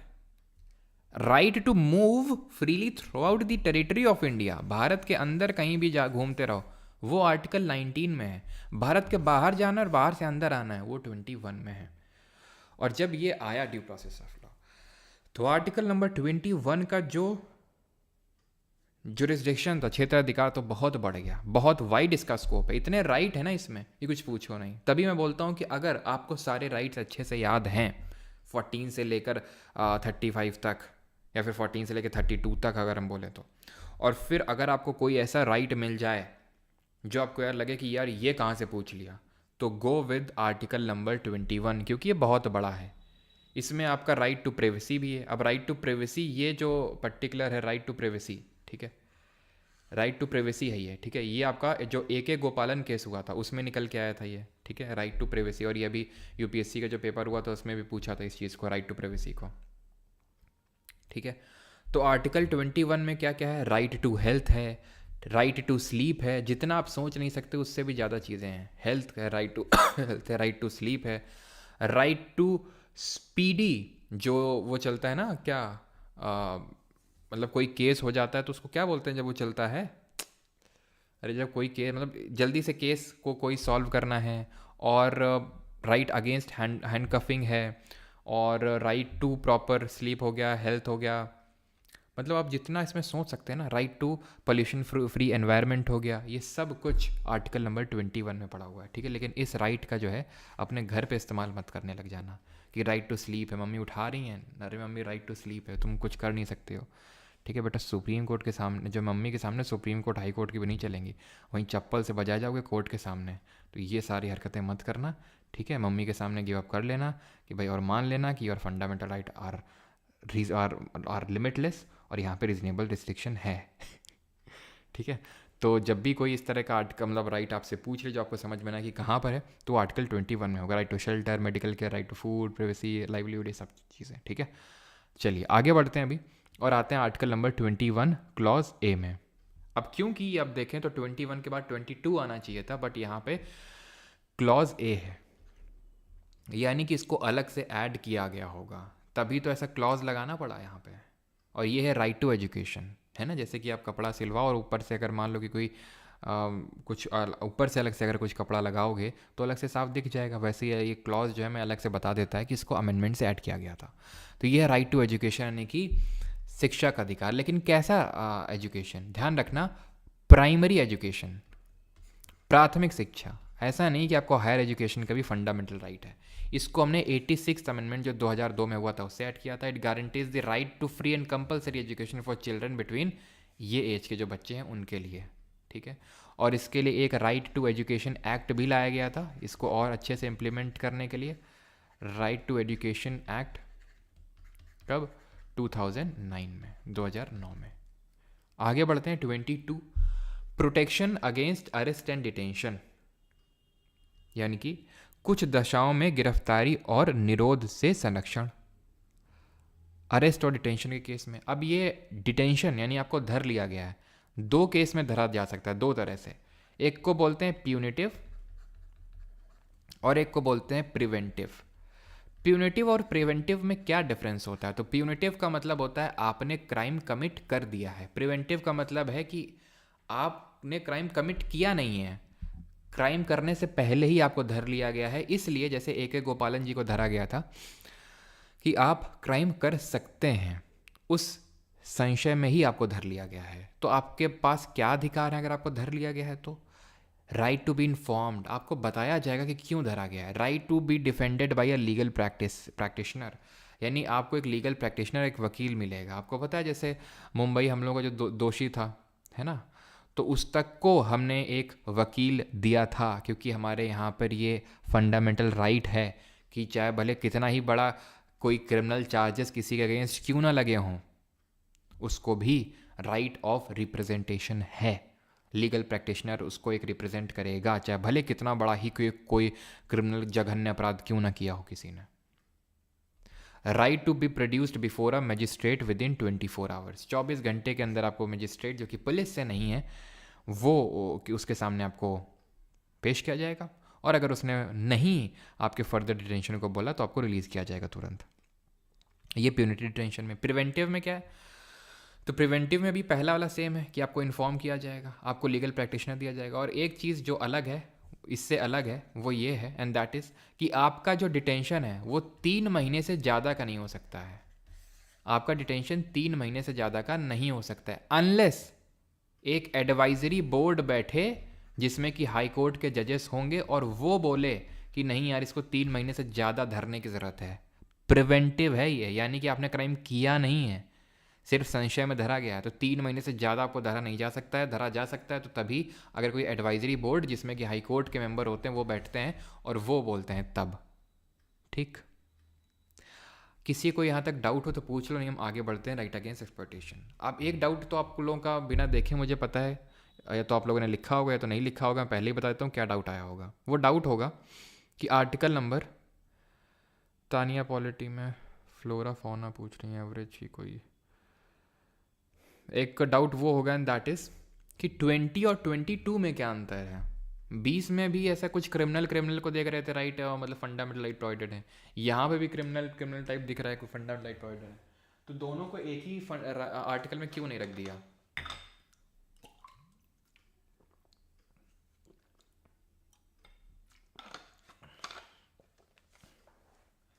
तो 20 और 22 में ये अंतर है कि भाई 20 में उसने क्राइम कर दिया है, मतलब एक तो पहली बात तो क्राइम कर दिया है, और यहाँ पे एक 22 में क्या केस है कि वो क्राइम करने वाला। प्यूनिटिव वाले में तो इसमें भी कर ही दिया है अगर हम देखें तो, ठीक है, और प्रिवेंटिव वाले में कर सकता है, मतलब वो है, तो इसको तो हटा ही देते हैं। ठीक है, 20 में क्या था कि किसी को एक क्राइम के लिए 2 बार सजा नहीं मिलेगी, किसी के खिलाफ खिलाफ गवाह नहीं बनाया जा सकता है, और क्या था कि उसको उसी कानून के हिसाब से मिलेगी। वहाँ पे एक्यूज्ड था, एक्यूज्ड मतलब उसने क्राइम कर दिया है, यहाँ पे अभी प्रूव नहीं हुआ है, सिर्फ धरा गया है, प्रूव नहीं हुआ है क्राइम। वहाँ पे क्या, वहाँ पे क्राइम हो चुका है, क्राइम प्रूव हो चुका है, ठीक है। 23 और 24 इनको कलेक्टिवली बोलते हैं शोषण के विरुद्ध अधिकार, राइट अगेंस्ट एक्सप्लॉयटेशन, ठीक है।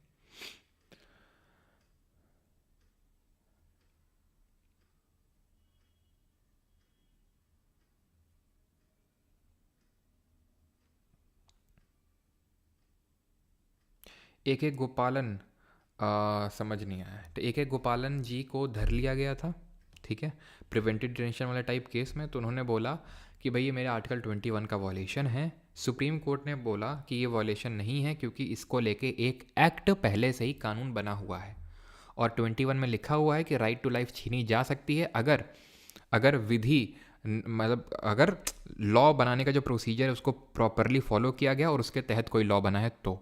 लेकिन मेनका गांधी वाले में केस में बोला कि नहीं, आपने प्रोसीजर फॉलो किया है, ठीक है, अच्छी बात है, वो तो होना ही चाहिए, लेकिन हम ये देखेंगे कि यह कानून फेयर और जस्ट भी है कि नहीं, कोई लॉजिक है उसमें कि नहीं।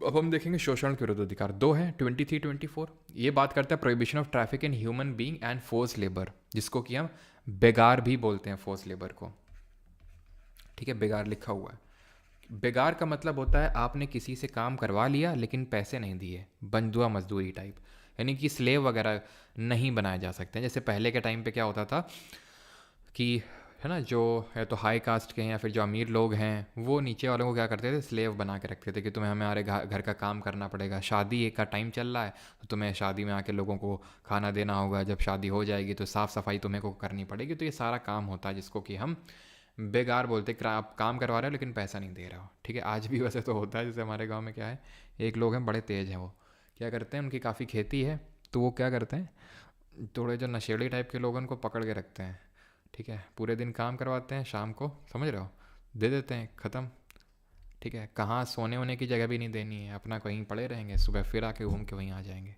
ठीक है, काइंड ऑफ बेगारी है, लेकिन खैर। तो ह्यूमन ट्रैफिकिंग यानी कि बाइंग और जो सेलिंग होता है पीपल का इलीगल तरह, वो भी इलीगल होता है और वो भी 23 के तहत कवर्ड है। 24 में क्या है, ये बच्चों को मजदूरी नहीं करवाई जा सकती है बच्चों से, वो बात करता है 24। Prohibition of employment of children at hazardous places, this article aims at to protect the right of welfare of children by preventing their exploitation. Simple ध्यान से समझना इसको, दैट इज़ कि बच्चों से मजदूरी नहीं करवाई जा सकती कहाँ पे, जो हजार्डस वर्क्स, हजार्डस प्लेसेस हैं जहाँ पर कोई ना कोई डेंजर इन्वॉल्व है, जैसे कि माइन हो गई, है ना। माइन शाफ्ट में क्या किया जाता है, माइन इतनी पतली पतली होती हैं, गहरी गहरी होती हैं कि वहाँ पे सिर्फ बच्चे ही जा सकते हैं। आप देख सकते हैं कि कोयले कि कोई माइन वहाँ पे काम कर रहे हैं, तो माइन में क्या होती हैं कि वहाँ पे सिर्फ बच्चे ही जा सकते हैं। कब डिफरेंट तरह की माइनिंग होती हैं, तो रैट होल एक तरह की माइनिंग होती है, तो उसमें बच्चों को घुसेड़ा जाता है, उनसे माइनिंग करवाई जाती है क्योंकि बड़े उसमें घुस नहीं सकते हैं। तो ऐसा ऐसा होता है, और वो ऐसे एक्टिविटीज़ में जहाँ पे डेंजर इन्वॉल्व है बच्चों से काम नहीं करवाया जा सकता है।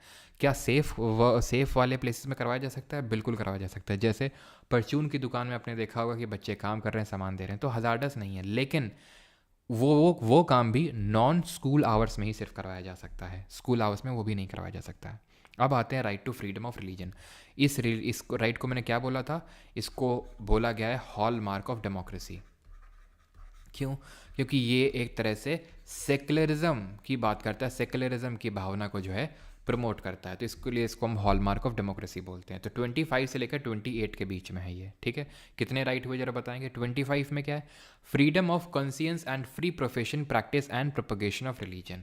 कंसियंस का मतलब है कि आप अपने भगवान के साथ किस तरह के रिलेशन रखना चाहते हैं आंतरिक तौर से, वो आपकी मर्ज़ी है। आप किस तरह से प्रोफेस कर रहे हैं अपने धर्म को, किस तरह से आप अपने रिलीजियस बिलीफ और फेथ को दूसरों को बता सकते हैं, उसमें कोई दिक्कत नहीं है। किस तरह से आप प्रैक्टिस कर रहे हैं, अगरबत्ती जला के आप रिलीजियस वर्शिप कर रहे हैं, ठीक है, कुछ भी कर सकते हैं, ठीक है।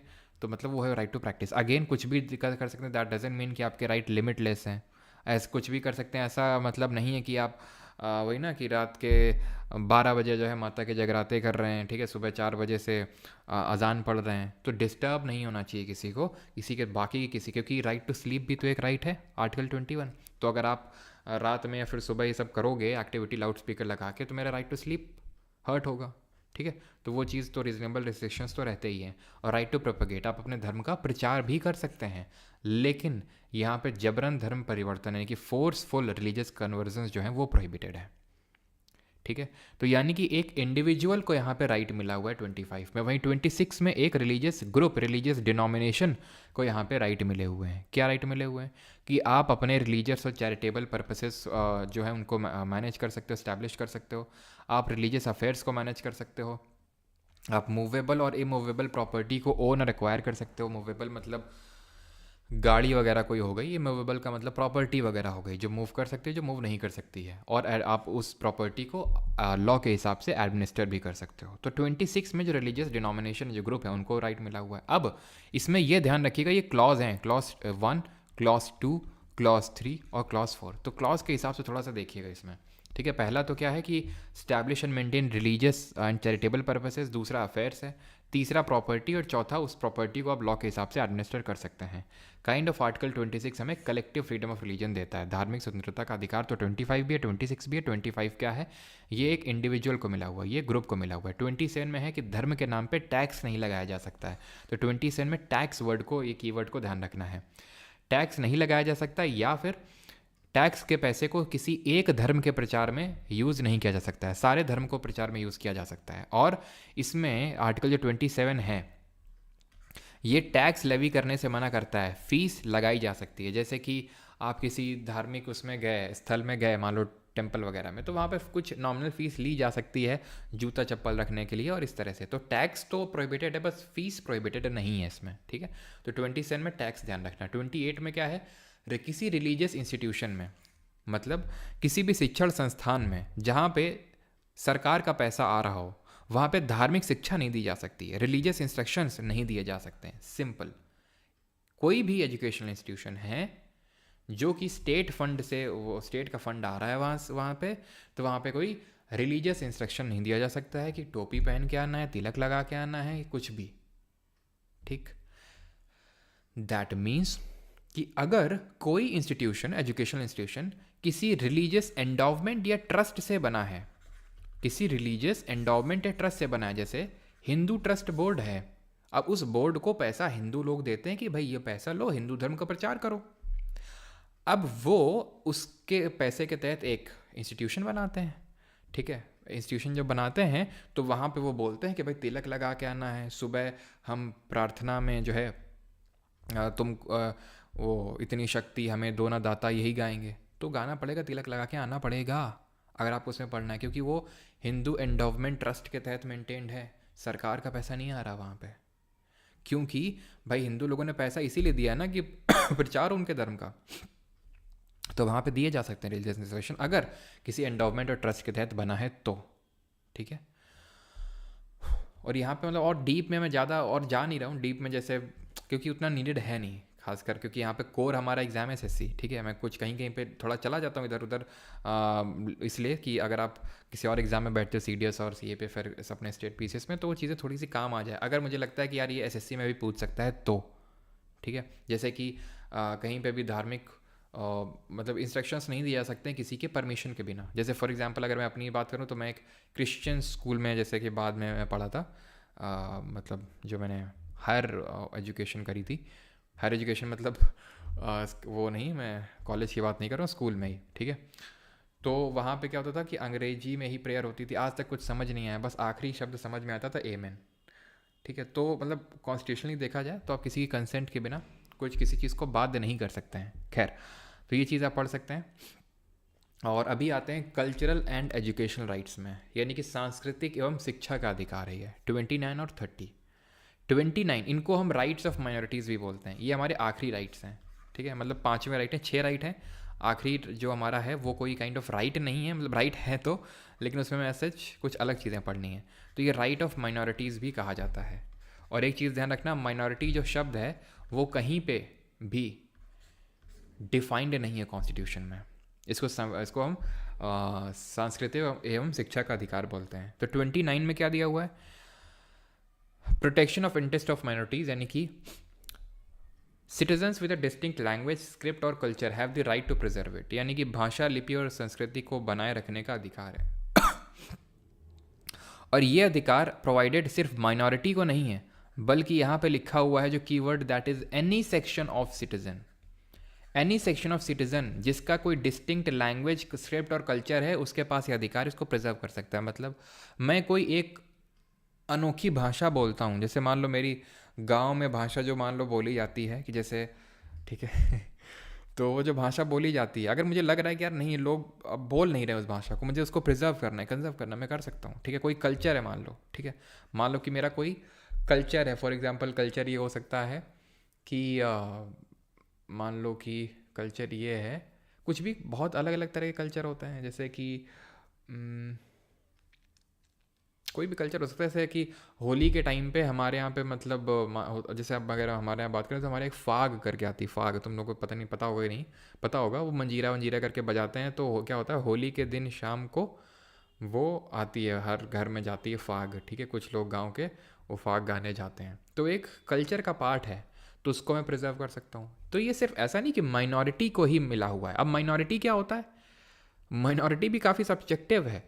जैसे माइनॉरिटी का मतलब होता है जो अल्पसंख्यक है, जो एक ऐसी लैंग्वेज को या फिर एक ऐसे बोल रहा है या फिर एक ऐसे रिलीजन से है जो कि आउट नंबर किया जा रहा है उसको किसी और रिलीजन के थ्रू। जैसे फॉर एग्जांपल मैं मान लो हिंदू हूँ, ठीक है, मैं हिंदू हूँ, लेकिन मैं जिस लोकेलिटी में रहता हूँ वहाँ पे सारे मुस्लिम हैं, तो मैं माइनॉरिटी हुआ अपने पर्टिकुलर उस जगह में।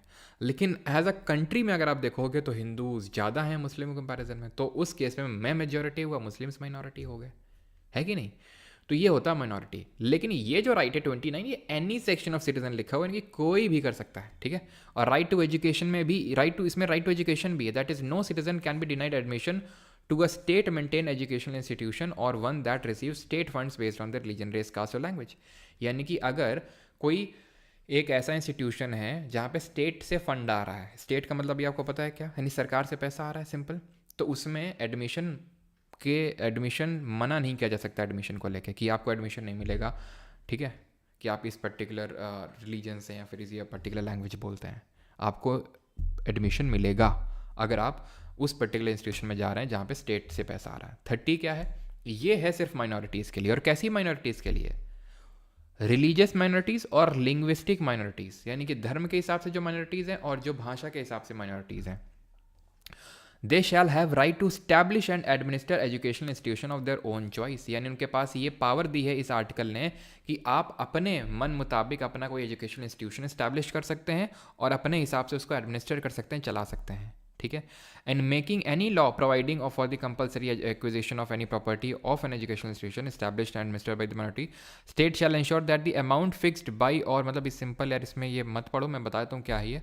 इसमें ये लिखा हुआ है कि अगर मान लो कि ऐसे माइनॉरिटी का कोई प्रॉपर्टी है उसको छीन रही है सरकार, ठीक है, एक्विजिशन कर रही है, तो वो कानून के हिसाब से होना चाहिए और उसके लिए अमाउंट फिक्स्ड होना चाहिए कि इतना उनको प्रॉपर मुआवजा मिलना चाहिए, ये है यहाँ पे। और आर्टिकल 30 में एक चीज़ इम्प्लिसिट ये भी है कि मैं अपने बच्चे को, ठीक है, यानी माइनॉरिटीज़ अपने बच्चे को अपने लोकल लैंग्वेज में एजुकेशन प्रोवाइड कर सकती हैं, ये भी आर्टिकल 30 में है, ठीक है, clear. State shall not in granting to aid to educational institution, यानी कि जब एजुकेशनल इंस्टीट्यूशन हैं, ठीक है, ऐसे माइनॉरिटी वाले, तो जब उनको एड दे रही हो सरकार तो ऐसे डिस्क्रिमिनेट ना करे कि किसी को ज़्यादा किसी को कम, ये है 30 के क्लॉज 3 में, ठीक है। यहाँ तक क्लियर सभी को, ये सरदार हुकुम सिंह का जरा देख लीजिएगा थोड़ा सा स्टेटमेंट इनका, ठीक है। अब यहाँ पे मैं थोड़ा सा समराइज़ करता हूँ आपके लिए चीज़ें कि हमने अभी तक क्या क्या पढ़ा, बिकॉज हमारे राइट्स हो गए ख़त्म एक राइट के सिवाय। हमने सबसे पहले पढ़ा कि यूएसए के कॉन्स्टिट्यूशन से जो हमने लिए फंडामेंटल राइट, जो एक्चुअली मैग्ना कार्टा के रूप में ओरिजिनेट होते हैं ब्रिटेन में, तो हमारे 6 फंडामेंटल राइट्स हैं। 7 हुआ करते थे। राइट टू प्रॉपर्टी को 44th अमेंडमेंट से हटाया गया, पार्ट नंबर 12 में डाला गया, आर्टिकल 300A में। 6 राइट अभी हमारे कौन है, राइट टू प्रॉपर्टी है, ठीक है, राइट टू प्रॉपर्टी है 14 से 18 तक, देन राइट टू फ्रीडम है 19 से 22 तक, देन राइट अगेंस्ट एक्सप्लॉयटेशन है 23-24, right to freedom of religion है 25 से 28 तक, then right cultural and educational right है 29 और 30 में, देन आपका आता ये इतने हम लोगों ने देखे 5, और छठवां अभी हम देखने वाले हैं। छठवां क्या है कि अगर इनमें से कोई भी फंडामेंटल राइट मान लो हमारा मान लो कि वायलेट हो जाता है, किसी के द्वारा भी, चाहे वो गवर्नमेंट करे यानी स्टेट करे या फिर कोई प्राइवेट इंडिविजुअल कर दे, तो हमारे पास क्या पावर है? व्हाट इफ गवर्नमेंट और any individual violates the fundamental rights? तो फिर सुप्रीम कोर्ट और हाई कोर्ट यहां पर एक्शन में आएंगे। ठीक है, हिंदी मीडियम वाले नहीं पढ़ सकते हैं क्या? Does article 21 get violated encounter? Yes Ashwin, लेकिन इतने कॉन्स्टिट्यूशन में लूप होल्स हैं कि अब आपको ही पता है। ठीक है, शुभांकर घोष, नहीं, ये वॉयलेशन नहीं है। ठीक है, टाइटल एक तरह से तो नाइटहुड का जो उन्हें मिला, ठीक है, तो ऑब्वियस सी बात है वहाँ पे वो प्रेसिडेंट की परमिशन से ही लेंगे। ठीक है, उसमें लिखा हुआ प्रेसिडेंट की परमिशन से लिया जाता है। तो अगर अब हमारे फंडामेंटल राइट का वॉयलेशन होता है तो सुप्रीम कोर्ट और हाई कोर्ट यहाँ पे एक्शन में आते हैं। ये क्या करते हैं? Right to constitutional remedies. ठीक है, इसको ये अनुच्छेद 32 से लेकर 35 तक है, लेकिन हम यहाँ पर अनुच्छेद 32 के बारे में पढ़ने वाले हैं। आर्टिकल 32, आर्टिकल 32 हमें ये पावर देता है कि अगर हमें फंडामेंटल राइट का वॉयलेशन हुआ तो हम कोर्ट जा सकते हैं, और इसीलिए इसको heart and soul of Indian constitution बोला था हमारे अंबेडकर जी ने। क्यों? क्योंकि फंडामेंटल राइट का कोई मतलब ही नहीं है अगर उनको हम प्रिजर्व ना करें। इट इज़ लाइक कि गिविंग यू अमाउंट ऑफ, मान लो कि मैंने आपको 10 लाख रुपए दे दिया और बोल दिया कि आप इन्हें खर्च नहीं कर सकते हो, तो उन 10 लाख रुपए का कोई मतलब हुआ? नहीं हुआ। तो वैसे ही है ये। तो इनको किसने बोला था heart and soul of Indian constitution? Doctor Bhimrao Ambedkar ji ने। अब इसके तहत सुप्रीम कोर्ट और हाई कोर्ट हमारी रिट्स इशू करती हैं, और इन रिट्स को हमने कहाँ से लिया है? ये हमने यूके के कॉन्स्टिट्यूशन से लिया है। ठीक है, ब्रिटेन से। तो ये चीज़ आप देख सकते हैं, ये right to approach supreme court high court है, और इसके तहत ये 5 रिट्स हैं जो को अभी हम पढ़ेंगे एक एक करके। ये रिट ये हैं हेबियस कॉर्पस, मैंडेमस, प्रोहिबिशन, सर्शियोरी, ये वारंटो भी पढ़ेंगे। ठीक है, तो ये रिट जो जुरिस्डिक्शन है सुप्रीम कोर्ट का हाई कोर्ट के, इसमें कुछ अंतर हैं, वो अंतर हम पढ़ेंगे। ठीक है, पहले तो आर्टिकल 32 अनुच्छेद 32 के तहत आप सुप्रीम कोर्ट जा सकते हैं, वहीं हाई कोर्ट आर्टिकल नंबर 226 अनुच्छेद 226 के तहत जा सकते हैं, क्योंकि आर्टिकल 32 एक पार्ट नंबर 3 ऑफ कॉन्स्टिट्यूशन का पार्ट है, यानी एक फंडामेंटल राइट है, बट ये एक फंडामेंटल राइट नहीं है। यानी कि supreme court can not refuse to issue writ, ये रिट इशू करने से मना नहीं कर सकता अगर आपके फंडामेंटल राइट का वायलेशन हो। High court can. क्यों? क्योंकि आर्टिकल 226 फंडामेंटल राइट नहीं है। Supreme court can issue writ only when there is a violation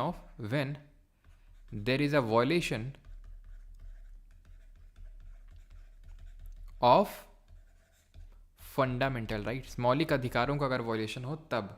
लेकिन हाई कोर्ट की जब हम बात करते हैं, ये सर्वोच्च न्यायालय उच्च न्यायालय, ये fundamental right plus legal right दोनों के वॉयलेशन में जो है रिट इशू कर सकता है। यानी कि राइट टू प्रॉपर्टी का मान लो आपका हनन हुआ, जो कि एक लीगल राइट है, तो उस केस में आप सुप्रीम कोर्ट नहीं जा सकते हैं रिट इशू करवाने के लिए, हाई कोर्ट जा सकते हैं। सुप्रीम कोर्ट का जो जुरिस्डिक्शन है, क्षेत्र अधिकार जहां वो रिट इशू कर सकता है, वो है through out the territory of India. ठीक है, through out the territory of India. लेकिन हाई कोर्ट की अगर बात करेंगे तो जिस स्टेट का वो हाई कोर्ट है उस पर्टिकुलर स्टेट तक उसका जुरिस्डिक्शन जाता है। ठीक, अब अगर मान लो किसी और कोर्ट को अगर रिट इशू करनी है, एनी अदर कोर्ट को अगर रिट इशू करने की पावर देनी है, तो ये पावर पार्लियामेंट उसको दे सकता है, देश की संसद दे सकती है। यानी कि parliament can authorise any other court other than supreme court and high court to issue the writ. समझ में आती है बात? अब ये रिट हैं क्या, वो समझ लेते हैं। तो सबसे पहली है हेबियस कॉर्पस। इसका मतलब होता है to have the body of, you shall have the body of, और to have the body of. Purpose क्या है? A writ of habeas corpus is used to ensure that a person's imprisonment और detention is lawful and to correct the violation of personal liberty. घुमा फिरा के habeas corpus का मतलब ये है कि आपको अगर मान लो धर लिया गया, फिर से तुमको धरवा देते हैं उसी सेम केस में। किस केस में? वही अपनी जो तुम महिला मित्र के साथ भागे थे ना, तो इस बार क्या हुआ, इस बार जो है आपको पुलिस के हवाले नहीं किया गया, इस बार आपको धर लिया लड़की वालों ने। क्या किया कि आपको कमरे में बंद करके दे सुताई चल रही, दे सुताई चल रही, रोज़ एक बंदा आता है सुताई करता है, शाम को चला जाता है। तो फिर जो है तुम्हारे घर वाले परेशान, तुम्हारे दोस्त वोस्त परेशान कि यार ये चुन्नू आया नहीं बहुत दिन से, क्या बात हो गई है, ये क्या हुआ, कुछ तो बात है जो आ नहीं रहा बहुत दिन से। शाम को हम लोग मिलते हैं यहाँ पे चाय टपरी में, लेकिन आ नहीं रहा है। फिर आपको पता चला, मुन्नू ने बताया कि ऐसा ऐसा हो गया भाई, इनको हम देखे तो इनको शायद ऐसा ऐसा हो गया। तो जो आपका ये दोस्त वाला जो गैंग है, मुन्नू एंड 17 अदर्स, तो ये सब कोर्ट अप्रोच की है। ठीक है, आपकी फैमिली वालों को ही बोले, आपकी फैमिली वालों को कोई इंटरेस्ट नहीं था, जाने तो है, ठीक है, नल्ला घूमता रहता है, ठीक है, जहाँ पे, ठीक है। लेकिन आपके दोस्त आपको लेके सीरियस थे, ठीक है, क्योंकि उनका ग्रुप जो है कंप्लीट नहीं हो पा रहा था आपके बिना, तो वो कोर्ट गए। तो कोर्ट उस केस में हेबियस कॉर्पस को इशू करेगा और बोलेगा, पुलिस को बोलेगा कि उसकी बॉडी यहाँ पे लेके प्रस्तुत करो मेरे सामने, ठीक है, to have the body of, क्योंकि यहाँ पर डिटेंशन अनलॉफुल तरीके से हुआ, धरा गया है अनलॉफुल तरीके से, ठीक है। अब ये एक्सेप्शंस भी हैं, क्या अपवाद है यहाँ पे, अगर लॉफुल डिटेंशन हुआ है तो इस रिट को इशू नहीं किया सकता, लॉ के हिसाब से अगर हुआ है, प्रेसिडेंट के खिलाफ इसको इशू नहीं किया जा सकता है, ठीक है। ये चीज़ें हैं। और कंटेम्प्ट ऑफ कोर्ट, अगर आपने कोर्ट की अवहेलना करी है तो कोर्ट के सामने तो फिर आप नहीं वो कर सकते हैं कुछ। अब आते हैं मैंडमस में। मैंडमस का लिटरल मीनिंग क्या होता है, तो मैंडमस का मतलब होता है वी कमांड, ठीक है। मैंडमस का मतलब होता है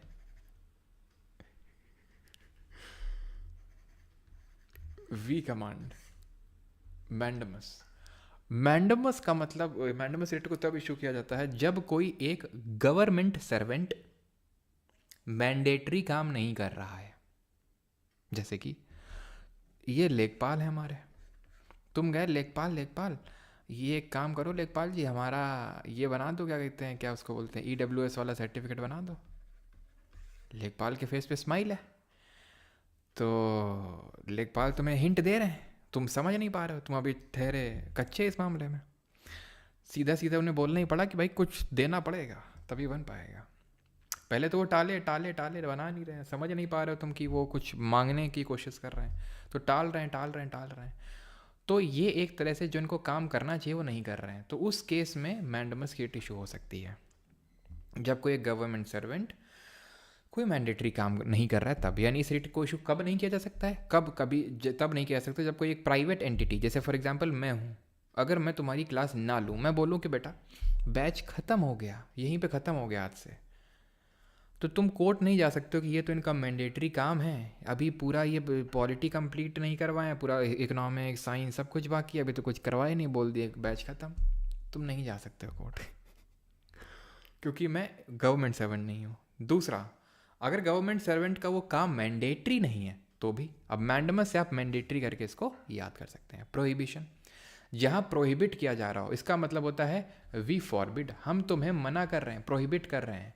ये तब इशू की जाती है, ये एक हायर कोर्ट के द्वारा इशू की जाती है। ये सब भूल जाओ, ये सब जो पढ़ना है तो तुम पढ़ सकते हो, कोई दिक्कत वाली बात नहीं है, ठीक है। अब यहाँ पे जो मैं बता रहा हूँ सिर्फ उतना ध्यान रखो तुम, ये सारी चीज़ें पढ़ने के लिए ठीक है, लेकिन तुम देखो, ठीक है। जब एक हायर कोर्ट एक लोअर कोर्ट को, ये हाई कोर्ट नहीं है, ये ध्यान रखना, हायर कोर्ट बोला है मैंने, इस केस में सुप्रीम कोर्ट हो सकता है, यहाँ पे हो सकता है हाई कोर्ट हो, तो हायर कोर्ट लोअर कोर्ट को, फॉर एग्जांपल मान लेते हैं सुप्रीम कोर्ट डिस्ट्रिक्ट कोर्ट को बोल रहा है क्या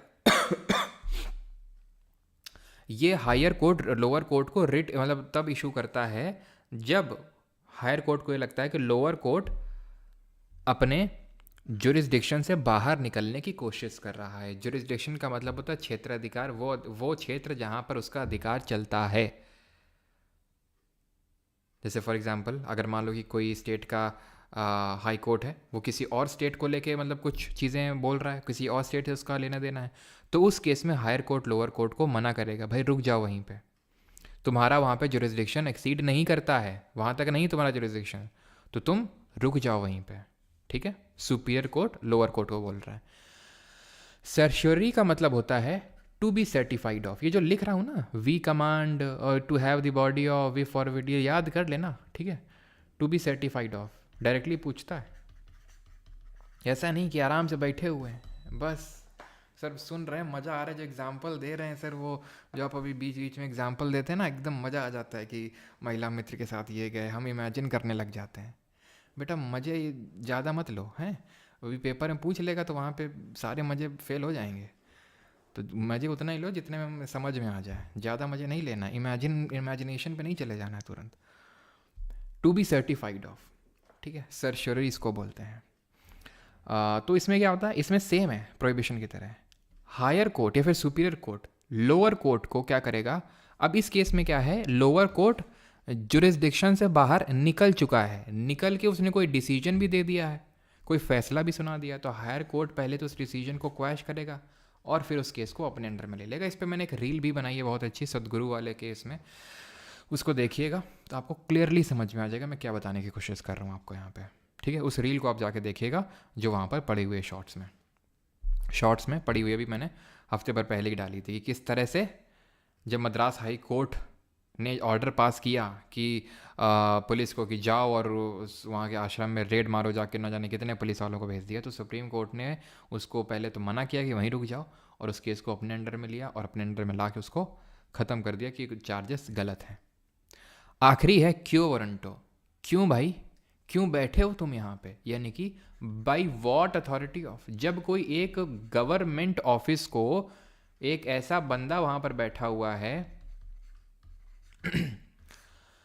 जिसके लिए वो एलिजिबल नहीं है, क्वालिफाइड नहीं है, लीगली ऑथराइज नहीं है, तो उसके खिलाफ इसको इशू किया जा सकता है। The purpose of writ of quo warranto is to determine if a person is legally authorise to hold a public office, अगर है तो ठीक है, नहीं तो निकलो। आर्टिकल 33, 34 और 35 को हमने पढ़ना है, बहुत छोटा छोटा सा है, पढ़ लेते हैं, खत्म करते हैं, ठीक है।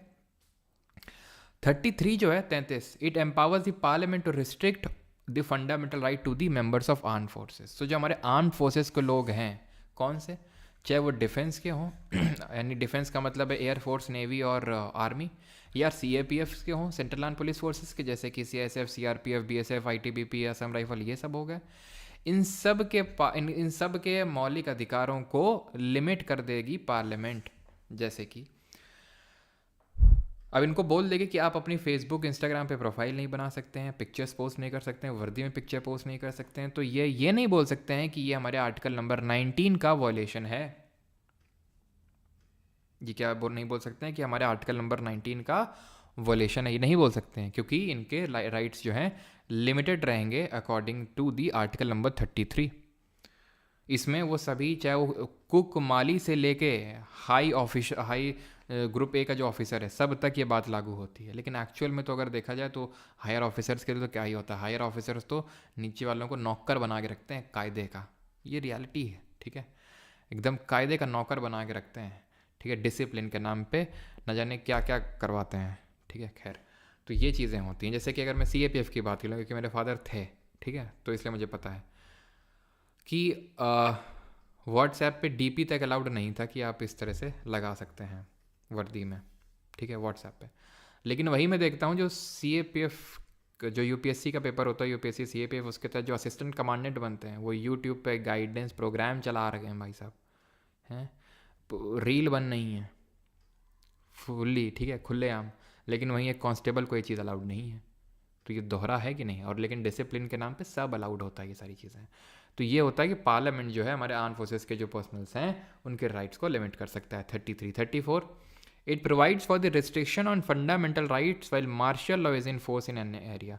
कहीं मार्शल लॉ लगा हुआ है, मार्शल लॉ का मतलब होता है मिलिट्री रूल, यानी कि मिलिट्री का रूल लगा हुआ है वहाँ पे, मिलिट्री रूल। जैसे मान लेते हैं कि कहीं पे जैसे मणिपुर है, ठीक है, मणिपुर में एकदम से हिंसा हो गई थी ना, तो हिंसा हो गई तो गवर्नमेंट क्या बोलेगी, मिलिट्री भेजेगी यहाँ तुरंत, और यहाँ पे मार्शल लॉ लगा देगी, मिलिट्री का रूल लगा देगी कि यहाँ जब ये मिलिट्री रूल लग जाता है मार्शल लॉ, तो वहाँ के जो ऑर्डिनरी लॉ हैं वो सारे सस्पेंड हो जाते हैं, सिर्फ मिलिट्री का लॉ चलता है, कोई ऑर्डिनरी लॉ काम नहीं करेगा, पूरी तरह से मिलिट्री टेक ओवर कर लेती है वहाँ पे, और वहाँ पे आपके फंडामेंटल राइट जो हैं वो लिमिट हो जाते हैं वहाँ पे। तो दैट्स मीन कि हमारे fundamental right are not sacrosanct and they are not absolute, ठीक है, तो इनको लिमिट कर दिया गया। ये मार्शल लॉ को हमने UK के कॉन्स्टिट्यूशन से लिया है, ये इन्हीं की देन है अंग्रेजों की, मार्शल लॉ। जब भी कोई कुछ भी प्रोटेस्ट होता था तो ये मार्शल लॉ लगा के उसको शांत कर देते थे ये ब्रिटिशर्स, तो वहीं से हमने ये लिया है martial law, military rule. Emergency क्या होती है, वो पूरे देश में लग सकती है emergency, national emergency, martial law सिर्फ एक प्लेस में लगता है। And the last article is 35, It provides that power to make laws and to give effect to the certain fundamental rights shall vest only in the parliament and not in state legislature. यानी कि मौलिक अधिकार को लेकर अगर कोई कानून पारित करना है, कोई कानून बनाना है, तो वो कानून सिर्फ देश की संसद बना सकती है, राज्य का विधानमंडल नहीं, क्योंकि पूरे देश में यूनिफॉर्मिटी चाहिए when it comes to fundamental rights. तो इसलिए किसी स्टेट को हम ये पावर नहीं दे सकते हैं, हम ये पूरे पार्लियामेंट को ये पावर देंगे। ठीक, क्लियर यहाँ तक सर? हेबियस कॉर्पस को बंदी प्रत्यक्षीकरण बोलते हैं हिंदी में, बंदी प्रत्यक्षीकरण बोलते हैं हिंदी में। ठीक है, तो 35 तक हमने देख लिया। अब एक बीच में यहाँ पर आपने देखा होगा आर्टिकल 31 भी मैंने लिख रखा था, वो एक्चुअल में था आपका राइट टू प्रॉपर्टी, जो कि रिपील हो चुका है। ठीक है, ये क्या है? ये रिपील्ड बाई विच अमेंडमेंट? ठीक है, repealed by 44th constitutional amendment. अब इसमें कुछ चीज़ें हैं, जैसे अगर किसी ने थोड़ा सा, चलो बताया तो ये हिंदी में पूछ रहे हैं, तो ये आपका हेबियस कॉर्पस होता है बंदी प्रत्यक्षीकरण, इसको बोलते हैं परमादेश, इसको बोलते हैं प्रतिषेध, इसको बोलते हैं उत्प्रेषण। ठीक है, ठीक है, और इसको आई थिंक बोलते हैं अधिकार प्रक्षा। ठीक है, तो ये जो आपका 44th अमेंडमेंट से रिपील किया गया ऑफ 1978 आर्टिकल नंबर 31 को, जिसमें राइट टू प्रॉपर्टी था, तो इसमें क्या हुआ? इसमें फर्स्ट अमेंडमेंट से 31A जोड़ा गया, 31B जोड़ा गया, फर्स्ट अमेंडमेंट 1951 में। कभी एसएससी में तो नहीं पूछा है, लेकिन क्योंकि अब मुझे पता है कुछ लोग बाकी बुक्स पढ़ेंगे, कहीं पे देखेंगे, तो ज़रूर मतलब दिमाग में अगर आपके डाउट आए तो मैं थोड़ा बता देता हूँ। देखो 1978 में हुआ था ये, 1951 में। तो तब तक राइट टू प्रॉपर्टी एक फंडामेंटल राइट हुआ करता था, और किसी की भी ज़मींदारी लॉज को क्योंकि उस समय अबॉलिश किया गया था और किसी की भी प्रॉपर्टी छीनी जाती थी, तो तुरंत कोर्ट पहुंच जाता था कि भाई हमारे आर्टिकल 31 और article 19 clause 1 sub clause F का वॉल्यूशन है। तो गवर्नमेंट ने ये राइट मतलब ये आर्टिकल इंक्लूड किया 31A और 31B। ठीक है, इसके तहत बोला कि हम मतलब किसी के भी मौलिक किसी के भी प्रॉपर्टी को छीन सकते हैं, और वो इन राइट का, इन फंडामेंटल राइट का वॉल्यूशन नहीं होगा। इसमें बोला कि इसमें जुडिशरी रिव्यू नहीं कर सकती है, जुडिशियल रिव्यू को प्रोहिबिट कर दिया था कि इस पर्टिकुलर चीज़ पे जुडिशरी कुछ रिव्यू नहीं कर सकती है। मैंने आपको बताया था एक शेड्यूल के बारे में, वो था हमारा 9th शेड्यूल, 9वीं अनुसूची थी। 9वीं अनुसूची में क्या था कि मैंने आपको बताया था कि इसमें ज़मींदारी लॉज और लैंड प्रोविजंस को लेकर ये शेड्यूल था, अनुसूची थी, और ये बोला था पार्लियामेंट में कि इसमें कुछ भी अगर पार्लियामेंट या स्टेट लेजिस्लेचर डाल देगी तो जुडिशरी उस पर रिव्यू नहीं कर सकती है। लेकिन एक केस हुआ बाद में, IR कोहेलो केस। ठीक है, IR Coelho, COELHO, Coelho case. इसमें सुप्रीम कोर्ट ने बोला कि हम बिल्कुल उस पर रिव्यू कर सकते हैं। ठीक है, एंड देन बाद में एक आर्टिकल नंबर 31C भी जोड़ा गया। इसको जोड़ा गया था 25th अमेंडमेंट से, 25वें संविधान संशोधन से। इसमें क्या बात सामने निकल के आई थी? इसमें 2 प्रोविजंस ऐड किए गए, A, B। इसमें बोला गया कि जब भी पार्लियामेंट आर्टिकल नंबर 39B और C को इम्प्लीमेंट करने जाएगी तो उसको आर्टिकल 14, ये क्या है, ये हमने पढ़े नहीं है, DPSP है, जब पढ़ेंगे तब समझ में आ जाएगा क्या है इसमें। और तो ये आर्टिकल नंबर 14 और 19 का वॉयलेशन यानी कि उल्लंघन नहीं माने जाएंगे। मतलब समझ नहीं आएगा, मुझे पता है, क्योंकि आपको B और C पता नहीं है। इसमें ये लिखा हुआ है घुमा फिरा के इन अ नटशेल कि इक्वल डिस्ट्रीब्यूशन करना है वेल्थ का, और कंसंट्रेशन ऑफ वेल्थ को प्रोटेक्ट करना है। इसमें लिखा हुआ है कि distribution of wealth, distribution of material resources होना चाहिए, और कंसंट्रेशन ऑफ वेल्थ को प्रमोट करना है, यानी कि डिस्ट्रीब्यूट करना है। वो जो सोशलिस्ट टाइप प्रिंसिपल्स हैं उनको प्रमोट करना है, यानी कि रॉबिन हुड टाइप चीज़ें मैंने आपको बताई थी कि ज़्यादा ज़मीन है ज़मींदार के पास तो उससे लेके बाकियों को दे दी जाएगी लैंडलेस को। तो ये नहीं बोला जाएगा कि हमारे समानता के अधिकार का वॉल्यूशन है, राइट टू फ्रीडम का वॉल्यूशन है। ठीक है, और दूसरे में बोला कि जुडिशरी इस पर रिव्यू नहीं कर सकती है। ठीक है, ये नहीं कर सकती है। देन अभी हम अगले लेक्चर में इस केस को डिटेल में पढ़ेंगे, केशव नंदा भारती केस। इसका जिक्र पिछले लेक्चर में भी हुआ था 1973 में। इसमें सुप्रीम कोर्ट ने बोला कि ये जो आपने पहली बात बोली है ना, ये बात बिल्कुल सही है, हम मानते हैं इसको, लेकिन दूसरी बात गलत है। क्यों गलत है ये भी अभी तुम्हें बताऊंगा नहीं, एक बेसिक स्ट्रक्चर करके चीज़ होती है, वो मैं आगे पढ़ाऊंगा आपको। ठीक है, तो बेसिक स्ट्रक्चर करके चीज़ होती है, उसका वॉल्यूशन है, तो जुडिशरी तो रिव्यू कर सकती है। एक फिर 42nd अमेंडमेंट हुआ, उसमें 42nd अमेंडमेंट ने बोला, ठीक है, कि पार्लियामेंट ने बोला कि हम आर्टिकल 39B और C को नहीं, हम किसी भी पर्टिकुलर DPSP को इम्प्लीमेंट करने जाएंगे तो वो 14 और 19 का वॉलेशन नहीं होगा। बाद में सुप्रीम कोर्ट ने इसको अनकॉन्स्टिट्यूशनल डिक्लेयर कर दिया। ये बात गलत है कि आप किसी भी DPSP को इम्प्लीमेंट करेंगे तो 14-19 का वॉलेशन नहीं होगा, ये सिर्फ 39B और C तक ही लिमिटेड रहेगा। ये जो मैंने क्रियाकलाप आपको बताया ये SSC के लिए बहुत ज़्यादा इंपॉर्टेंट तो नहीं है, बाकी एग्जाम्स के लिए थोड़ा सा इंपॉर्टेंट होता ही है। लेकिन ये चीज़ तो ध्यान रखना SSC वाले भी कि जो 9th शेड्यूल है वो उससे संबंधित है IR कोयलो केस। अब आज के लेक्चर में हम लोग यहाँ पे क्वेश्चंस नहीं करने वाले, क्वेश्चन तो यहाँ पर मैंने लगा रखे हैं ढेरों, ठीक है, ठीक है, क्वेश्चन तो यहाँ पे मैंने लगा रखे हैं। अब तो और अच्छा एक चीज़ बाकी है, एंड दैट इज़ कुछ ऐसे हमारे फंडामेंटल राइट्स हैं जो सिर्फ इंडियन सिटीजन्स को ही अवेलेबल हैं। वो कौन कौन से राइट हैं, तो उसको सिर्फ आपको ऐसे याद करना है। देखो, सारे ही फंडामेंटल राइट्स जो हैं वो भारतीय नागरिकों को मिले हुए हैं, लेकिन कुछ मौलिक अधिकार विदेशियों को यानी फॉरेनर्स को, जिनको एलियंस बोला गया है कॉन्स्टिट्यूशन की बुक में, उनको भी मिले हुए हैं। तो अगर हम ये याद कर लें कि एक्सक्लूसिवली यानी कि सिर्फ इंडियन सिटीजन्स को कौन से राइट मिले हुए हैं, तो अपने आप हमें वो राइट याद हो जाएंगे जो फॉरेनर्स को मिले हुए हैं। जैसे कि 15, 16, 19, 29, 30 ये राइट मिले हुए हैं ओनली टू सिटीजन्स को। तो इसके अलावा जो राइट हो गए वो इंडियन सिटीजन्स को तो मिले ही हुए हैं, प्लस फॉरेनर्स को भी मिले हुए हैं। Is that clear? अब आपको करना क्या है, सिर्फ ये याद करना है, 5-6 बार रिपीट करो इसको, अभी रिपीट करो, 15, 16, 19, 29, 30, 15, 16, 19, 29, 30, 15, 16, 19, 29, 30।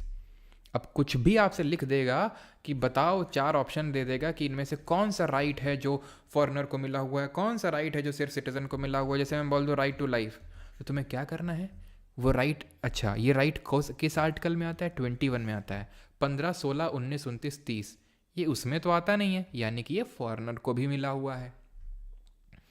फिर मैं बोल दूं कि राइट अगेंस्ट अनटचेबिलिटी, अस्पृश्यता का उन्मूलन, तो 15, 16, 19, 29, 30 इसमें तो आता नहीं, यानी इसको ये सिटीजन्स के साथ साथ फॉरेनर्स को भी मिला हुआ है। ख़त्म, ठीक, ख़त्म, टाटा बाय बाय।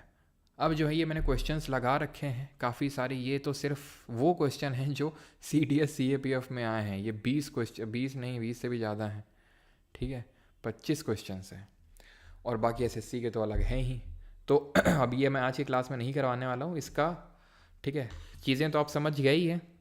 कल एप्लीकेशन पे इसकी क्लास रख लेंगे जहाँ पे सिर्फ हम क्वेश्चंस ही करेंगे ये वाले, और वो कल कुछ नया नहीं पढ़ाऊंगा मैं, चिंता मत करिए जो लोग उसमें बैच में नहीं हैं, सिर्फ मैं वहाँ पर क्वेश्चन करवाने वाला हूँ, क्योंकि ऑलरेडी इतना ज़्यादा टाइम हो चुका है कि आप लोग करेंगे नहीं अभी, है ना। आई थिंक 1.5 घंटे से भी ज़्यादा का समय हो चुका है, तो इसलिए तो वो ये क्वेश्चंस वाला प्रैक्टिस हम कल एप्लीकेशन पे करने वाले हैं, ठीक है। थैंक यू, धन्यवाद। किसी का कोई डाउट होगा तो पूछ लेगा। आपका थंबनेल दूसरा लोग भी कॉपी कर रहे हैं, लगा रहे हैं। अच्छा बाबू राम, रिकॉर्डिंग बंद करो तानी, अभी नहीं बंद करेंगे, बाद में थोड़ा और याद दिलाना, क्योंकि हो सकता है कुछ आप डाउट पूछो और, ठीक है, कुछ ऐसा कुछ बीच में कहीं, तो इसलिए अभी नहीं। दिमाग में इतना रहेगा बेटा, अगर हमारे बोलने से इतना रहता ना तो फिर लोग कुछ ना करते, सिर्फ यहीं आ जाते, बस अंदर चला जाता। खुद तो कुछ करना पड़ेगा कि नहीं करना पड़ेगा, है कि जितने लोग देख रहे हैं, मतलब मान लो ये 50,000 लोग देख रहे हैं, ठीक है, मतलब लाइव तो इतने लोग देख रहे हैं, लेकिन फाइनली मान लेते हैं 50,000, तो क्या सारे 50,000 लोग को उतना ही प्रॉपर्ली फंडामेंटल राइट के बारे में ज्ञान हो जाएगा? क्या ऑब्वियस सी बात है, जो अभी तुरंत जाके विदिन 24 आवर्स में एक रिवीजन करेगा। समझाने का काम मेरा था मैंने समझा दिया। कहीं डाउट आया फिर से आप देखो कि क्या बताया सर ने, इसमें डाउट आ रहा है फिर तो उसको पूछ सकते हैं आप, लेकिन याद तो आपने ही करना पड़ेगा, ठीक है। 21 एक्सप्लेन कर दो वेद प्रकाश। ओके, 21 वेद जी ये बोलता है राइट टू लाइफ, यानी कि देह की स्वतंत्रता है, ये फोरमोस्ट राइट है, राइट टू फ्रीडम।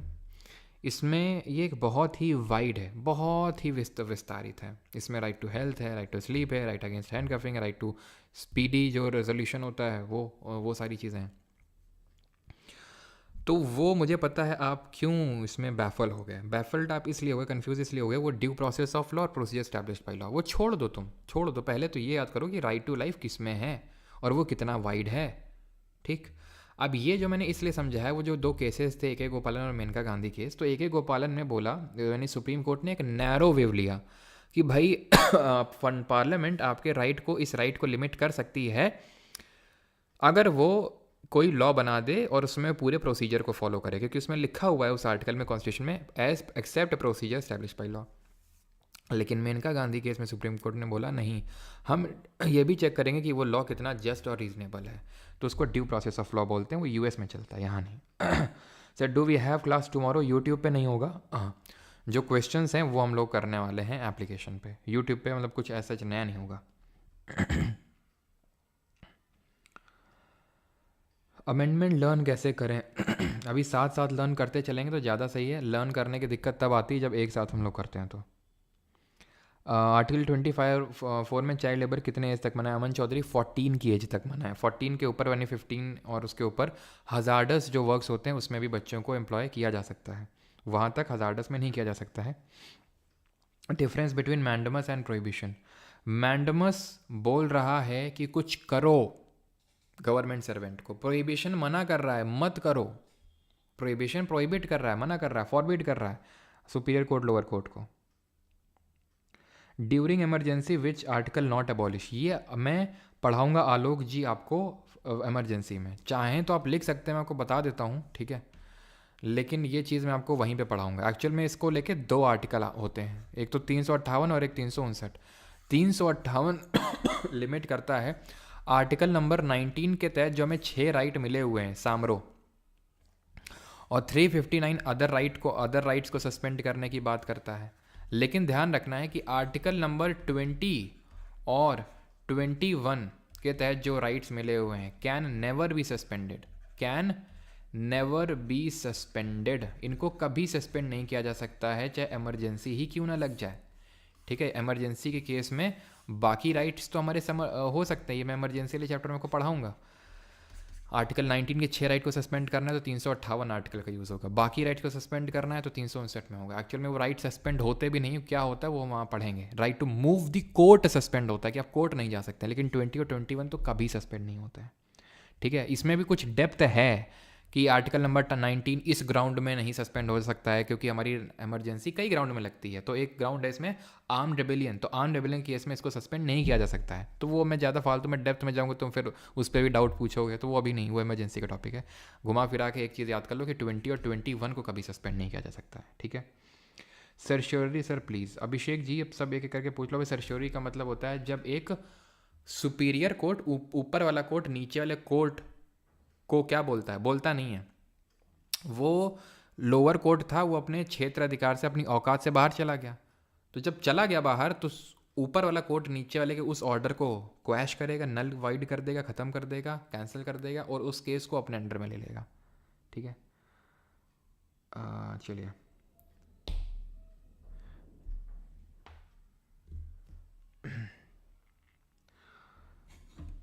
ना सर, सरेंडर का जो करता है वो तो सेल्फ इनक्रिमिनेशन हुआ ना तनीषा। सेल्फ इनक्रिमिनेशन कैसे हुआ भाई? वो उसको क्या ज़बरदस्ती सरेंडर करवाया जा रहा है क्या? वो खुद अपने मन से जा रहा है सरेंडर करने, और वो पुलिस के पास जा रहा है सरेंडर करने, वो कोर्ट के पास नहीं जा रहा है। कोर्ट का काम है ये देखना कि सेल्फ इनक्रिमिनेशन ये फॉलो, मतलब नो सेल्फ इनक्रिमिनेशन फॉलो हो रहा है नहीं हो रहा है।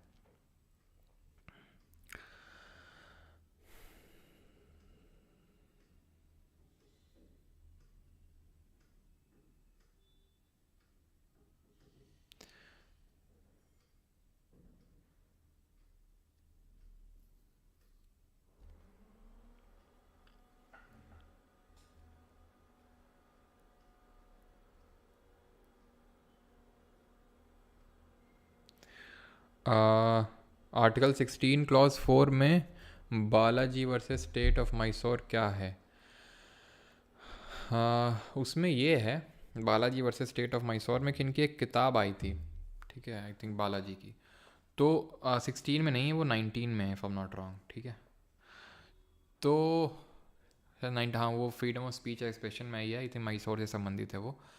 तो उसमें क्या हुआ था कि उनकी बुक पब्लिश नहीं करने दी थी तमिलनाडु की गवर्नमेंट ने। देन वो सुप्रीम कोर्ट गए कि भाई ये मैं खुद को एक्सप्रेस कर रहा हूँ, तो वहाँ पे ये जो right to freedom of speech and expression है, इसी में सुप्रीम कोर्ट ने बोला कि स्पीच और एक्सप्रेशन में राइट टू मीडिया भी आता है, यानी कि आप कुछ मीडिया में मतलब न्यूज़पेपर में आप कुछ भी लिख सकते हैं। ठीक है, अगेन रीजनेबल रिस्ट्रिक्शंस तो हैं ही।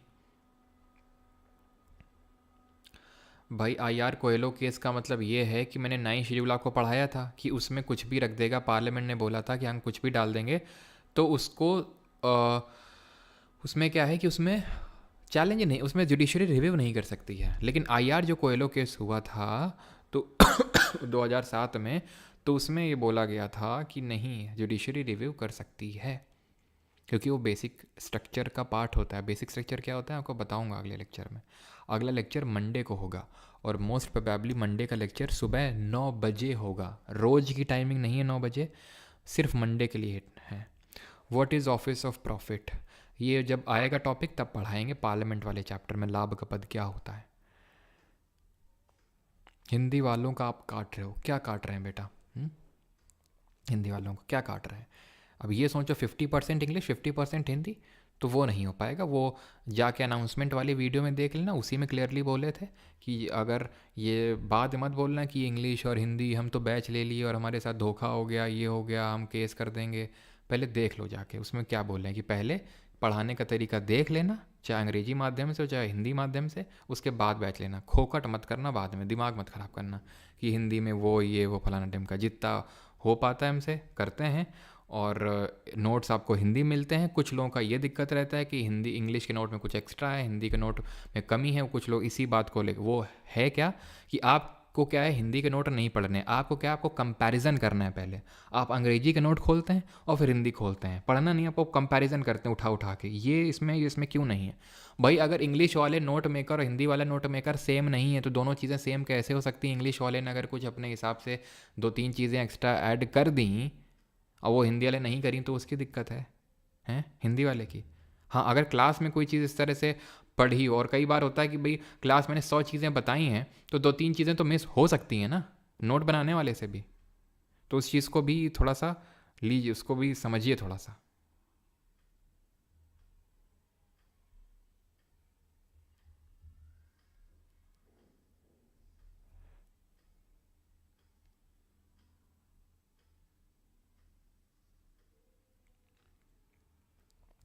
अच्छा, वो रिजर्वेशन वाला पूछ रहे हो बालाजी? अच्छा सॉरी सॉरी, मैं दूसरा समझ था। Balaji versus state of Mysore, वो जो केस है वो आपका वही सेम चीज़ जो मैंने बताई थी कि रिजर्वेशन शुड नॉट एक्सीड दी 50%। ठीक है, 50% से ज़्यादा रिजर्वेशन एक्सीड नहीं होना चाहिए, उससे संबंधित है ये case, Balaji versus state of Mysore. 16 clause 4 सही, बिल्कुल।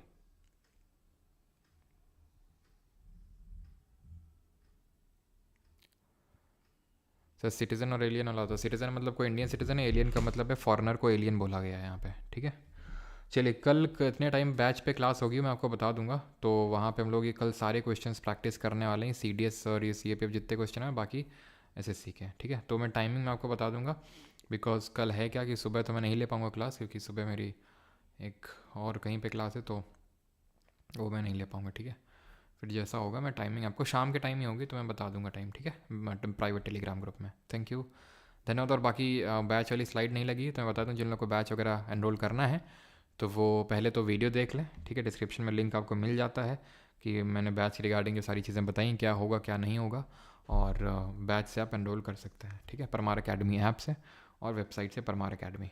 Thank you. अगला लेक्चर हमारा रहेगा जो मंडे से होगा, that would be DPSP, directive principles of state policy. Thank you.